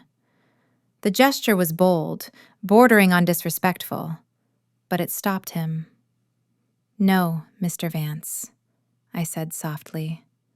"You are not going to call Tyler. Not yet." He looked at me confused. "Mrs. Carter, why on earth would you want to protect them after what they did to you?" "I am not protecting them," I said, leaning in closer, my voice dropping to a conspiratorial whisper. "I am hunting them. If you cancel the wedding now, privately, they will spin the story. They will tell Tyler that I am a jealous liar. They will tell the world that the Sterling family is racist and classist. You will be tied up in a PR nightmare for months." Chantel is very good at playing the victim. Vance paused, his hand hovering over the phone. He was listening. "I want this to end in a way that leaves no room for doubt," I continued. "I want them to expose themselves. I want the police to arrive at the moment they think they have won. I have arranged for the authorities to execute the arrest warrants at the ceremony. All I need from you is silence. Let the wedding proceed. Let them spend every last dime they stole. And when the handcuffs click, Tyler will see with his own eyes exactly who he was about to marry." Vance looked at me for a long time. He looked at the red file, then back at my face. He saw the cold resolve in my eyes. He saw a woman who was willing to burn her own family tree to the ground to kill the parasites living in it. He slowly withdrew his hand from his phone. He picked up his glass of scotch and took a sip. "You are a terrifying woman, Miss Carter." Vance said, a hint of admiration in his voice. "The Sterling family will not forget this. We will ensure your assets are protected from any fallout." We shook hands. It was the coldest handshake of my life. I walked out of the club, leaving the evidence behind. I had just secured the most powerful ally in the city. My family thought they were walking down the aisle toward a fortune. They had no idea they were walking straight into a federal indictment. The morning sun sliced through the blinds of Marcus Hale's office, but it brought no warmth to the room. Marcus was a forensic accountant I had used for corporate audits for years. He was a man who found hidden assets for Fortune 500 companies and tracked embezzled funds across international borders. He had seen everything. But today he looked uncomfortable. He sat across from me, tapping a black pen against a stack of documents, unable to meet my eyes. "Dominique," he said finally, his voice low and serious. "I have gone through your father's financials. I have tracked the loans, the credit cards, and the bank transfers. The loan from the shark on Buford Highway is real, but that is not the worst part." I leaned back in the leather chair, crossing my arms. I thought I was unshockable. I thought I knew the depths of my father's incompetence. What could be worse than a predatory loan with a 200% interest rate? I asked. Marcus slid a single sheet of paper across the mahogany desk. It was a transaction history for an account I did not recognize. "The Teachers' Retirement System of Georgia," Marcus said, pointing to the header. This is your mother's pension fund. She worked 30 years in the school district to build this. It was supposed to be her safety net. It was supposed to be the money that kept them fed when they got too old to work. I looked at the bottom line. The balance was 0. Otis liquidated it, Marcus whispered. He forged her signature on a hardship withdrawal request 6 months ago. He took the lump sum, $240,000, and it is gone. All of it. I felt a wave of nausea roll over me. He stole her future. He stole the money she broke her back for in a classroom for 3 decades, and he blew it. But that is not the part that makes me sick. Dominique Marcus continued pulling out another document. When the pension fund flagged the withdrawal as suspicious, they called your mother to confirm. We found the recording in the compliance log. He pressed play on his laptop. The room filled with the crackly sound of my mother's voice. Yes, I authorized it, Wanda said on the recording, her voice sounding tired but firm. My husband handles our finances. Just release the funds. We have expenses. I stared at the laptop. She knew. She knew he was robbing her blind. She knew he was eating her future to feed his ego. And she let him do it. She lied to the auditors to protect the man who was destroying her. I realized then that I was not dealing with a victim and a villain. I was dealing with a toxic ecosystem. My mother was not a helpless woman being taken advantage of. She was a willing accomplice in her own destruction. She preferred to be broke and look rich than to admit her husband was a failure. She chose the illusion of a happy marriage over the reality of survival. I felt a physical need to scrub my skin. It was disgusting. The rot in my family went so deep it had infected the bone.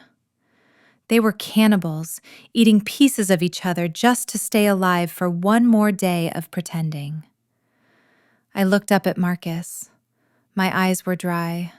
My heart was stone. Print it all, I said, standing up. Print the pension withdrawal. Print the transcript of her call. Print the loan shark note. But Dom, Marcus said, looking worried, if you use this, if you expose this, you are not just embarrassing them, you are destroying them. You are proving that your father is a thief and your mother is a fool. I picked up my bag. The image of them kneeling in the dining room, praying for me to be generous, flashed in my mind. They had prayed to God for money while sitting on a pile of stolen cash. They destroyed themselves, Marcus, I replied, walking to the door. I am just the one turning on the lights so everyone can see the wreckage. Pack the files. We have a wedding to attend. The sun had set over Atlanta, casting long shadows across my penthouse bedroom. It was the night before the wedding. The silence in my apartment felt heavy, like the air before a thunderstorm. I was standing in my walk-in closet, staring at the garment bag hanging on the valet hook. My phone buzzed on the velvet ottoman, breaking the trance. It was Chantel. I looked at the screen. A picture of us from 5 years ago flashed back at me. We looked happy in the photo, but I remembered that day clearly. I had paid for that vacation too. I took a deep breath and swiped answer. Hey, big sis, she chirped, her voice dripping with a sugary sweetness that made my teeth ache. It was the voice she used when she wanted something. It was the voice of a predator disguised as a puppy. I am just calling to do a final vibe check, she continued, not waiting for me to speak. I know you said you handled the payments and everything is back on track, but I really need you to come correct with the wedding gift tomorrow. Tyler and I are looking at a vacation home in the Hamptons, and honestly, we are counting on your envelope to cover the down payment. So please make sure it is thick, okay? I gripped the phone tight enough to crack the screen protector. She was asking me to buy her a house while she was actively stealing mine. "I will make sure the gift is substantial, Chantel," I said, keeping my voice low and submissive. "You will not have to worry about money after tomorrow." "Good," she sighed. "Oh, and one more thing, Dom. Do not try to show off. I know you like your expensive designer labels, but tomorrow is about me. Wear something beige or gray. I do not want you distracting people from the bride. You know how you get with your need for attention. It is my day, not a fashion show for bank executives." The irony was suffocating. She was calling me an attention seeker, while live streaming her entire life on a phone I paid for. "Don't worry, Chantel," I replied, my voice steady. "I will be wearing something very appropriate. I promise you, nobody will be looking at me for the wrong reasons." She hung up without saying "I love you." She hung up without asking how I was. She just wanted to secure the asset. I tossed the phone onto the ottoman and turned back to the garment bag. The zipper made a sharp hissing sound as I pulled it down. The plastic fell away, revealing the fabric underneath. It was not beige. It was not gray. It was not a dress that faded into the background. It was a custom-tailored Alexander McQueen power suit in a shade of red so deep and vibrant it looked like fresh arterial blood. It was sharp. It was aggressive. It was the color of a warning sign. It was the color of a matador stepping into the ring to face a bull that had been goring him for years. I ran my hand over the lapel. Chantel wanted me to be invisible. She wanted the quiet, obedient banker who signed the checks and sat in the back row. But that woman had died the moment they vandalized my car. I looked at myself in the full-length mirror. Tomorrow, I was not going to be a guest. I was not going to be a sister. I was going to be the executioner. And I was going to wear the color of the carnage I was about to unleash. Sleep tight, Chantel. Enjoy your last night of delusion. Because when the sun comes up, the bank comes to collect. The only light in my office came from the city skyline outside the floor-to-ceiling windows. It was 3 a.m. The world was asleep, but I was wide awake, staring at the document on my desk. It was a standard Georgia real estate purchase agreement. Next to it was a notice to vacate. The address listed on both was the house in Cascade Heights, the house where my parents slept, the house where I had eaten dinner just hours ago while recording their confession. My hand hovered over the signature line, holding my heavy black fountain pen. For a moment, the silence of the room felt suffocating. This was the nuclear option. Suing them for credit card fraud was one thing, but selling the house out from under them? Putting my own mother and father on the street? It felt cold. It felt cruel. It felt like something a villain would do. A memory flashed in my mind. I saw my mother planting hydrangeas in the front yard of that house the day I bought it for them. I saw my father grilling on the back deck, telling his friends that his daughter made it big. For a split second, the little girl inside me wanted to put the pen down. She wanted to tear up the papers and just pay the bills one more time. She wanted to believe that if she was just good enough, just generous enough, they would finally love her. But then I heard it. The memory shifted. The warm sunlight of the garden was replaced by the harsh, fluorescent glare of the bridal salon. I heard Tyler's voice, smooth and condescending. "It looks very ghetto." I saw the look on his face, the absolute certainty that I was beneath him. And then I saw my mother. I replayed the moment in my mind. She did not slap him. She did not defend me. She nodded.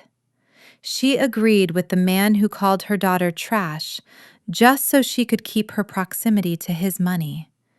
She chose a stranger over her own flesh and blood because the stranger came with a trust fund, and I only came with hard work. The hesitation vanished. The guilt evaporated like mist in the sun. They did not love me. They loved the house. They loved the car. They loved the credit limit.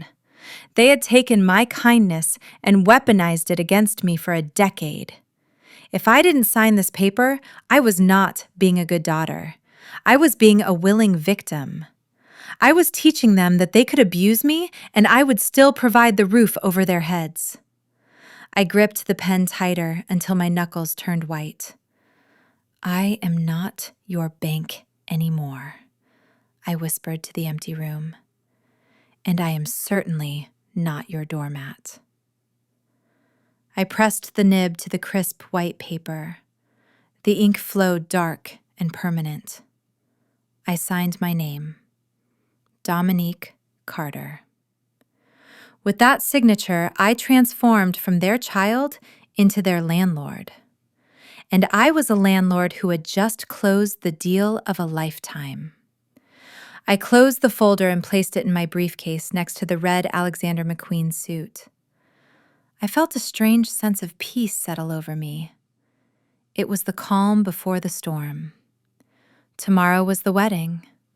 Tomorrow was the day I would stand up in a church and object. But I wouldn't be objecting to the marriage. I would be objecting to my own erasure. The papers were signed. The eviction was legal. The trap was set. Sleep well, Mother, because tomorrow you wake up to a nightmare. The grand ballroom of the Plaza Hotel did not look like a wedding venue. It looked like a botanical garden that had been dipped in gold and suffocated by vanity. There were walls of white hydrangeas and cascading orchids that probably cost more than a 4-year college degree. The air was thick with the scent of expensive perfume and even more expensive denial. It was beautiful in the way a toxic flower is beautiful. You could admire the colors, but if you got too close, the poison would kill you. I sat in the front row of the bride's side. Chantel had specifically asked me to blend in, to wear beige or gray, to become part of the wallpaper.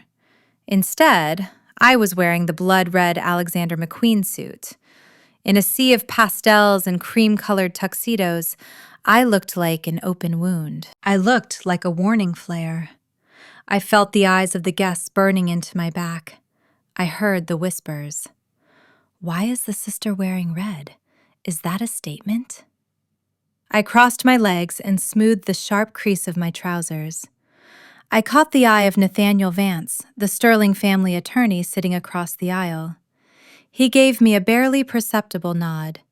The trap was primed. Then the string quartet swelled into a dramatic crescendo. The heavy double doors at the back of the room swung open. My parents entered first. Otis and Wanda Carter walked down the aisle with their chins held so high, I was surprised they didn't trip. My father was strutting. He was wearing a tuxedo that he had paid for with money borrowed from a violent loan shark, but he wore it like a king. He waved to the guests on the groom's side, flashing a smile that said, "Look at what I created." My mother was dabbing at dry eyes with a lace handkerchief, acting out the role of the overcome matriarch. She looked at the crystal chandeliers with a hunger that made my stomach turn. They were soaking it in. They truly believed they had pulled off the heist of the century. They thought they had successfully sold their lie to the highest bidder. And then came Chantel. The guests gasped. She did look stunning, I will give her that. She was wearing the custom gown she had stolen my credit card to buy. The diamond tiara sparkled under the lights. She walked slowly, savoring every second of attention. She looked like a queen surveying her kingdom. As she passed my seat, she turned her head slightly. She looked me up and down, taking in the red suit. Her eyes narrowed for a fraction of a second, But then she smirked. It was a look of pure triumph. She thought she had won. She thought my presence here meant I had paid the bills and accepted my defeat. She turned her attention back to the altar where Tyler was waiting. She walked toward him, ready to seal the deal that would fund her lifestyle forever. I watched her back. I watched the long train of the dress sweeping over the marble floor. I looked at my watch. It was exactly 2 minutes past the hour. In the lobby just outside those double doors, I knew that 4 officers from the NYPD Fraud Division were currently showing their badges to the concierge. I leaned back in my gold chair. The smile that spread across my face was not the smile of a sister. It was the smile of a predator who has just watched the prey step into the snare. He was blessing a union built on stolen credit cards and forged loan documents. I sat there in my blood-red suit, listening to him talk about truth and honesty, while my sister stood at the altar in a dress that legally belonged to the state of Georgia evidence locker. The room was so quiet you could hear the candles flickering. My mother was dabbing her eyes in the front row, performing her role as the emotional mother of the bride with Oscar-worthy dedication. My father stood tall, puffing out his chest, looking at the Sterling family like he had conquered them. They had no idea that the clock was ticking down the final seconds of their freedom. Then came the moment. The priest paused. He looked out over the congregation. The silence in the room deepened, becoming thick and suffocating. If anyone here present knows of any just cause why these two may not be lawfully joined together, speak now or forever hold your peace. It is usually a rhetorical question, a formality. Nobody ever speaks. But today the silence did not last. I gripped the back of the gold chair in front of me. The metal was cool under my palm. I took a slow breath. I stood up. The sound of my chair legs scraping against the marble floor echoed like a gunshot. A collective gasp swept through the room. It was a physical wave of shock. 300 heads turned in unison. All eyes were on the woman in the red suit. Chantel spun around at the altar. Her face was not beautiful anymore. It was twisted in a snarl of pure, unadulterated rage. Her eyes screamed at me. She looked like she wanted to run down the aisle and strangle me with her bare hands. "Dominique, sit down," my father hissed from the front row, his voice trembling with fury. "Do not do this. Do not, you dare, do this." I did not look at him. I did not look at my mother, who had frozen mid-sob, her handkerchief pressed to her mouth in horror. I looked past them. I looked directly at Tyler Sterling. He looked confused. He looked at me, then at his lawyer, Nathaniel Vance, who was sitting calmly with his arms crossed. I smoothed the front of my jacket. I did not shout. I did not scream. My voice was calm, steady, and professional. It was the voice I used to close million-dollar deals. It was the voice of absolute authority. "I am not here to object to the marriage," I said, projecting my voice to the back of the room without a microphone. "I am simply here to facilitate a transition." "Transition?" Tyler asked, his voice cracking. "What are you talking about, Dominique?" "I am sorry for the interruption, Tyler," I continued, my eyes locking onto his, "but I felt it was only fair to warn you. You cannot marry Chantel right now, not because I object, but because the 4 detectives from the NYPD Fraud Division waiting just outside those double doors need to take the bride into custody." The room erupted. It wasn't a murmur. It was an explosion of noise. Guests jumped to their feet. My mother let out a scream that sounded like a wounded animal. Chantel took a step back, tripping over her massive train.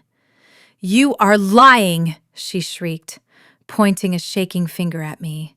"She is lying, Tyler. She is crazy. She is just jealous." I didn't have to answer. I simply turned around and gestured toward the back of the room. As if on cue, the heavy oak doors swung open. 4 officers in dark suits stepped into the floral wonderland. They were not smiling. They were walking straight down the aisle, and they were holding handcuffs. The wedding was officially over. The arraignment had begun. The heavy black shoes of the detectives thudded against the marble floor, a rhythm of doom that drowned out the soft gasps of the guests. They moved with a terrifying efficiency, ignoring the walls of white hydrangeas and the crying bride. They were not there for the scenery. They walked straight past Chantel, who was trembling at the altar, and stopped directly in front of the first pew. My father, Otis Carter, stood up. He puffed out his chest, trying to summon the same bullying authority he had used to control his household for 30 years. He adjusted his tuxedo lapels and glared at the lead detective. "Excuse me," he boomed his voice, shaking slightly. "This is a private religious ceremony. You are interrupting a union under God. Get out of here before I call your superiors. I know people in this city." The lead detective did not blink. He did not look impressed by the tuxedo or the venue. He reached into his jacket pocket and pulled out a folded piece of paper. "Otis Carter," he said, his voice flat and loud. "You are under arrest for grand larceny, fraud in the first degree, and forgery of a legal deed." My mother let out a shrill scream, clutching my father's arm. "No!" she wailed, looking around the room with wild eyes. "This is a mistake! We are good people! We are church people! Tell them, Otis! Tell them this is a misunderstanding!" The detective turned his cold gaze toward her. "Wanda Carter, you are also under arrest for conspiracy to commit credit card fraud and identity theft. Please turn around and place your hands behind your back." The reality of the moment shattered the room. The polite society veneer cracked instantly. The guests who had been whispering about the flowers were now standing on their chairs, craning their necks to get a better view. And then the phones came out. It was a sea of black rectangles. The very same people Chantel had invited to witness her triumph were now live-streaming her destruction. I saw the flashes going off. I heard the digital chirps of recording buttons being pressed. The downfall of the Carter family was being broadcast in real time to the very internet audience my sister had cultivated. My father struggled briefly as an officer grabbed his wrist. "Get your hands off me!" he shouted.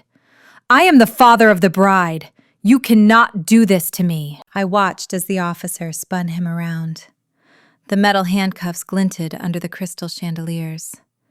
Click, click. The sound was sharp and mechanical. It cut through the hysteria like a knife. My father, the man who had terrified me with his shouting, the man who had signed my name to steal my house, was suddenly rendered powerless by 2 loops of steel. My mother went limp, sobbing uncontrollably as a female officer cuffed her wrists. She looked up, scanning the crowd, desperately searching for a savior. Her eyes landed on me. I was still standing in my red suit, calm and immovable. "Dominique!" she screamed, her voice cracking. "Do something! Tell them! Help your mother!" I did not move. I did not speak. I simply watched. For years, they had relied on my guilt to save them. They had banked on my shame. But as I watched the police march them down the aisle, past the horrified faces of the Sterling family, I felt lighter than I had in a decade. The bank was closed, the bailout was denied, and the show was finally over. The chaos of the arrest had left a vacuum of silence in the ballroom. The music had stopped. The waiters were frozen with trays of champagne in their hands. The only sound was the weeping of my sister, who stood alone at the altar. She looked small. The grand illusion she had built was crumbling around her feet, and I was the only one left standing to sweep up the debris. I walked slowly up the marble steps to the pulpit, where the priest had been standing just moments ago. I did not rush. My red suit was a bright slash of color against the white flowers. I reached out and adjusted the microphone. It gave a high-pitched whine of feedback that made the guests wince, but it got their attention. Every eye was on me. I looked down at Chantel. Her mascara was running in black streaks down her face, ruining the makeup she hadn't paid for. She looked up at me with a mixture of hatred and terror. She knew I had the floor. She knew I had the truth. "Chantel!" I said, my voice amplified and echoing through the vast room. "You look beautiful. You truly do. You wanted to be a princess today. You wanted the fairy tale. And you almost got it." I paused, looking out at the sea of faces. I saw Tyler standing a few feet away, looking like a man who had just woken up from a coma. "But we need to be honest about the cost of this fairy tale," I continued. "That dress you are wearing, Chantel, the one with the imported French lace and the hand-stitched pearls, it is breathtaking. But it does not belong to you. It was purchased with a stolen credit card. It is evidence in a felony investigation. You are not wearing a wedding gown. You are wearing a crime scene." Chantel sobbed, her shoulders shaking. "Stop it, Dom," she whispered. "Please stop." I did not stop. I gestured to the room around us, the flowers, the crystal, the 5-course meal that is waiting in the kitchen. None of it is paid for. It was all funded by fraud. It was bought with money our parents stole from me and from lenders who break legs for a living. This entire event is a counterfeit bill that I finally refused to cash. I turned my gaze to Tyler. He was pale. He was looking at Chantel with horror, realizing that everything she had told him about our family was a lie. And there is one last thing I said, my voice dropping to a dangerously low register. "I know you and Mom are planning to host the post-wedding brunch at the house in Cascade Heights tomorrow. You wanted to show off the family estate to the Sterlings. You wanted to prove our legacy." I reached into my jacket pocket and pulled out a folded document. I held it up. "You cannot go back to that house, Chantel, because as of 8 o'clock this morning, it no longer belongs to us. I exercised my right as the sole owner and sold it. The new owners take possession in 48 hours. The locks are being changed as we speak." I let the paper fall from my hand. It fluttered down, landing on the train of her stolen dress. "You are homeless, Chantel. You have no venue. You have no money. You have no house. And judging by the look on your fiancé's face, you have no groom." I stepped back from the microphone. The silence was absolute. It was the silence of a total and complete execution. I had stripped her bare in front of the world. I walked down the steps past my sobbing sister and walked straight toward the exit. The click of my heels on the marble was the only sound in the room. I did not look back. There was nothing left to see. Tyler stood at the altar, looking down at the woman he had been ready to pledge his life to just 5 minutes ago. Chantel was on her knees amidst the folds of the stolen lace gown, reaching out for his hand with trembling fingers. Her mascara was smeared, and she looked up at him with desperate, pleading eyes, begging him to see the victim she was pretending to be. But Tyler did not see a victim.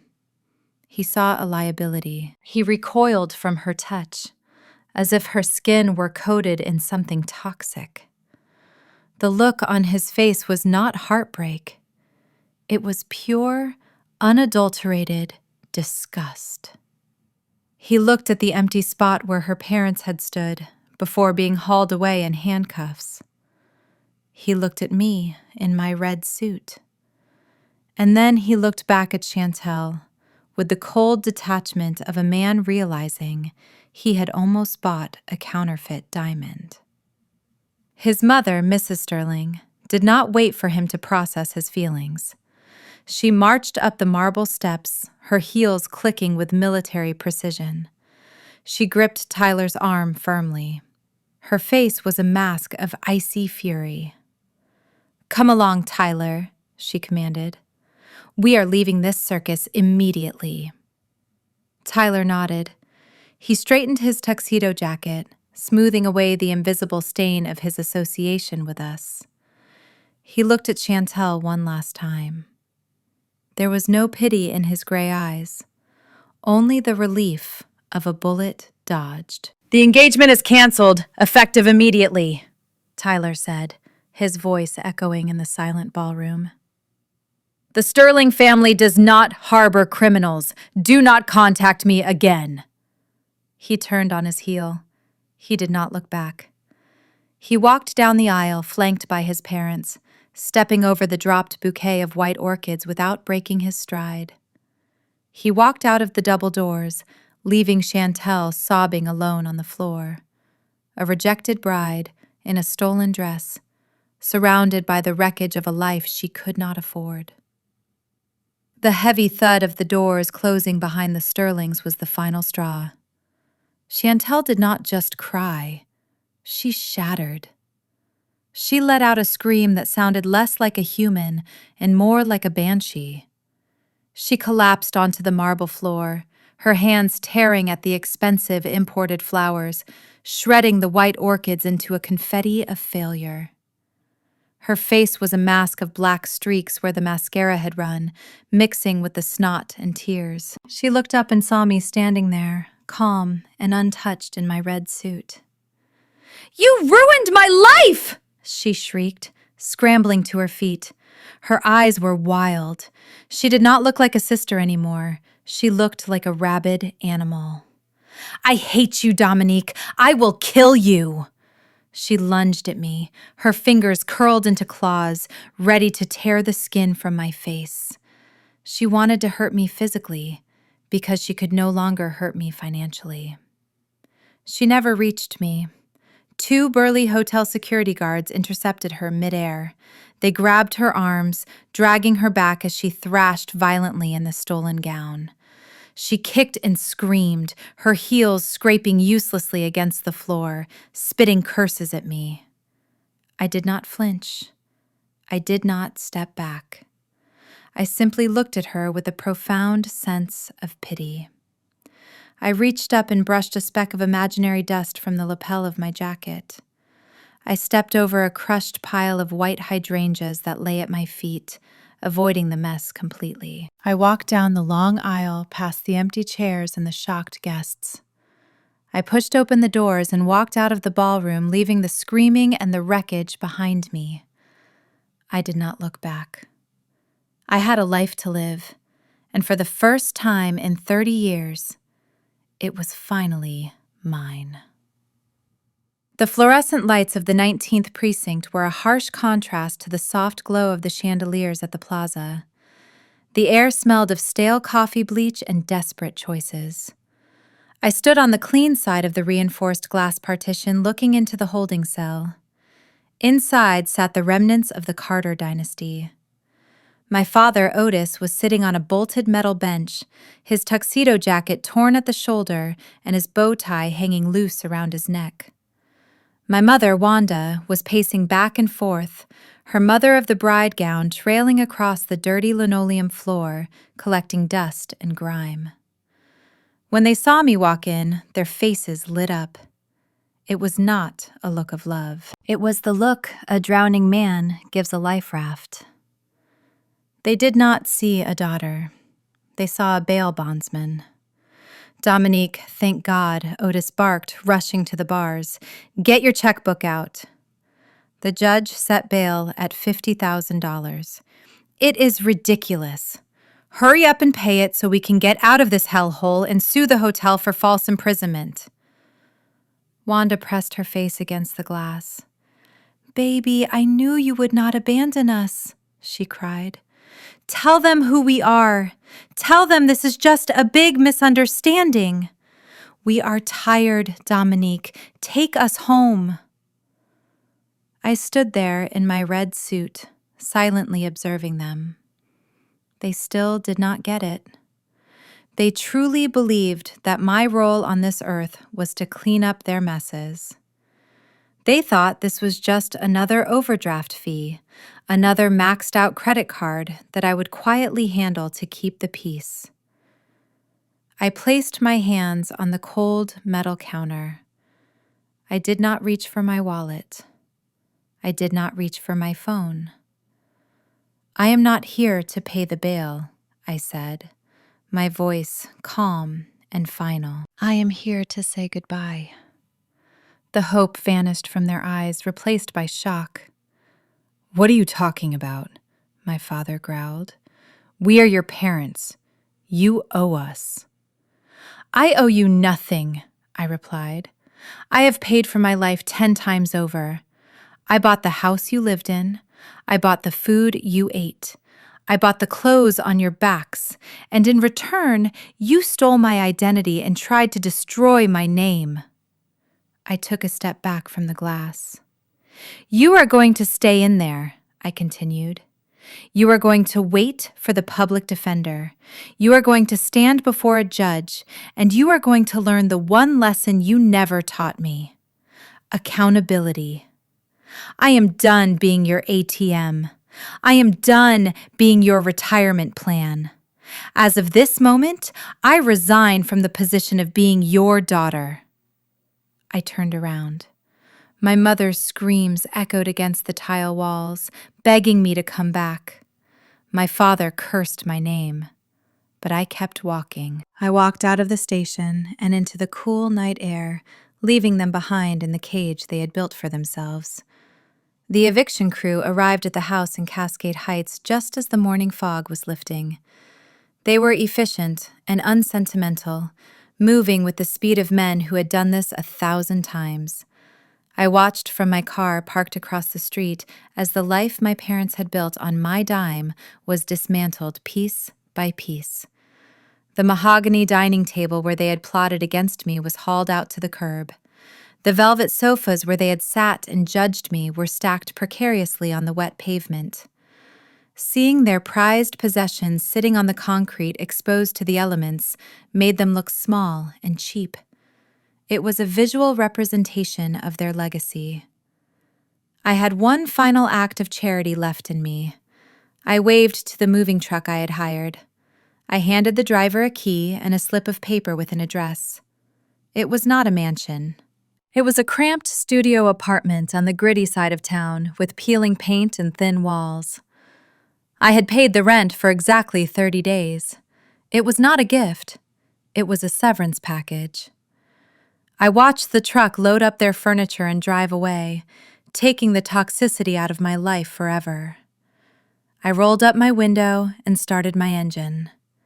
The balance was finally 0.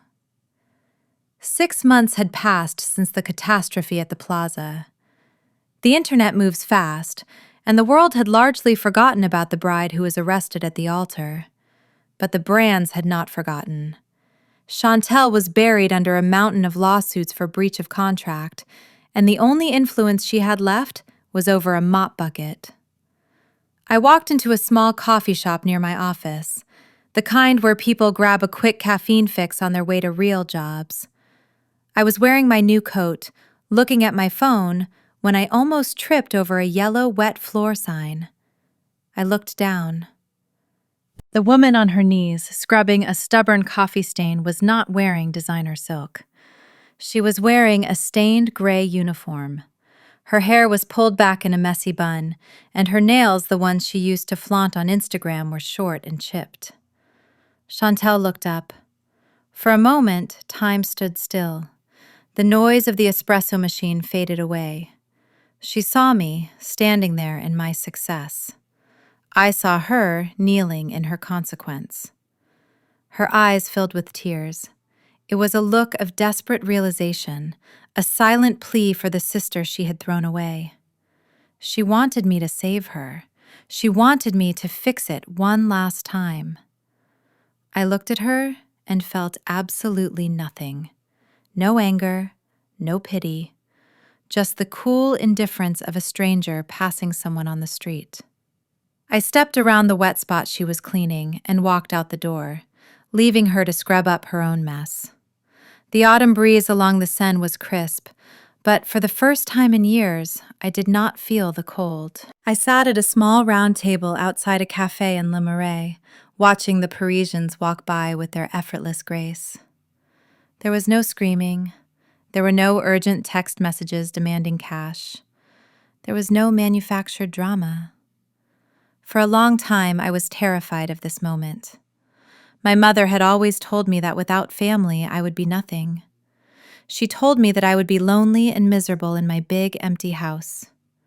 She used my fear of isolation to keep me shackled to her chaos. But as I broke a piece of a fresh croissant, I realized she was lying about that too. This was not loneliness. This was solitude. And it was the most expensive luxury I had ever purchased. I looked at the empty chair across from me, and I did not feel a void. I felt space. Space to breathe. Space to dream. Space to finally be the protagonist of my own life. I took a sip of my cappuccino and smiled at the river. I had lost a family, but I had found myself. And that was a trade I would make again in a heartbeat. I used to believe that blood was the strongest contract in the world. I thought it was a bond that could not be broken no matter how much abuse you poured onto it. I thought that being a good daughter meant setting yourself on fire just to keep your parents warm. I thought that being a good sister meant letting your siblings stand on your shoulders even if they were wearing cleats. But sitting here today, watching the sunset paint the sky over Paris in shades of gold and violet, I realize how wrong I was. We are taught from the moment we are born that family is unconditional. We are told that you have to forgive them because they are your kin. But that is a lie. Relationships are a two-way street. If love only flows one way, it is not a relationship. It is a robbery. For 30 years, I paid a tax just to exist in my own home. I bought affection, I rented respect, and the moment the money ran out, I saw exactly what I was paying for. Nothing. I was paying for the privilege of being used. People ask me if I miss them. They ask if I feel a phantom limb where my family used to be. And I tell them the truth. I do not miss the anxiety. I do not miss the manipulation. I do not miss the constant feeling of walking on eggshells in my own kitchen, wondering which version of my father would walk through the door, or what lie my sister would tell next. I have learned a hard and necessary lesson. DNA is just biology. It is a random roll of the genetic dice. It makes you related, but it does not make you family.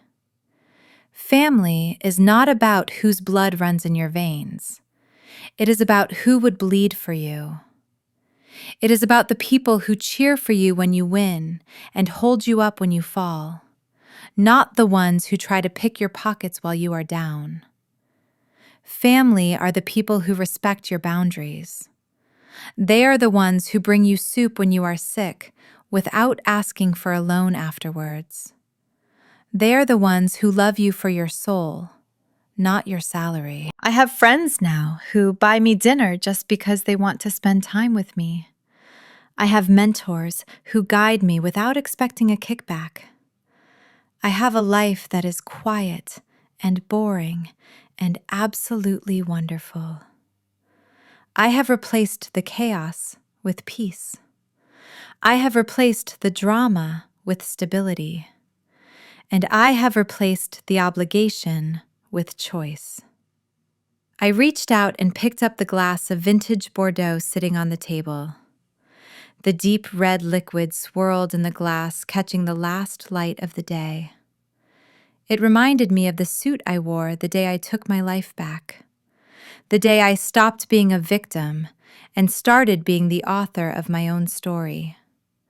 The day I realized that the most expensive thing I could ever own was my own dignity. To the ones we lose along the way, I whispered to the empty air. And to the peace we find when we finally let them go. I brought the glass to my lips. The wine was rich and complex, but the aftertaste was sweet. It tasted like freedom. I smiled at the horizon, ready for whatever comes next. Because, for the first time in my life, I am not paying for the view. I own it. Dominique's story teaches a brutal but necessary truth. Shared DNA is not a license for abuse. For years, she mistook financial exploitation for familial duty, only to realize that true love is never transactional. The moment she stopped paying for their affection, she exposed the reality that she was seen as a resource, not a daughter. This narrative is a powerful reminder that no is a complete sentence. You cannot buy respect, and you should never bankrupt your spirit to fund someone else's delusion. Real peace is not found in compliance. It is found in the courage to walk away from those who only love you when you are useful. Stop setting yourself on fire to keep ungrateful people warm. Invest in your peace today, because your dignity is the only asset that is truly non-negotiable.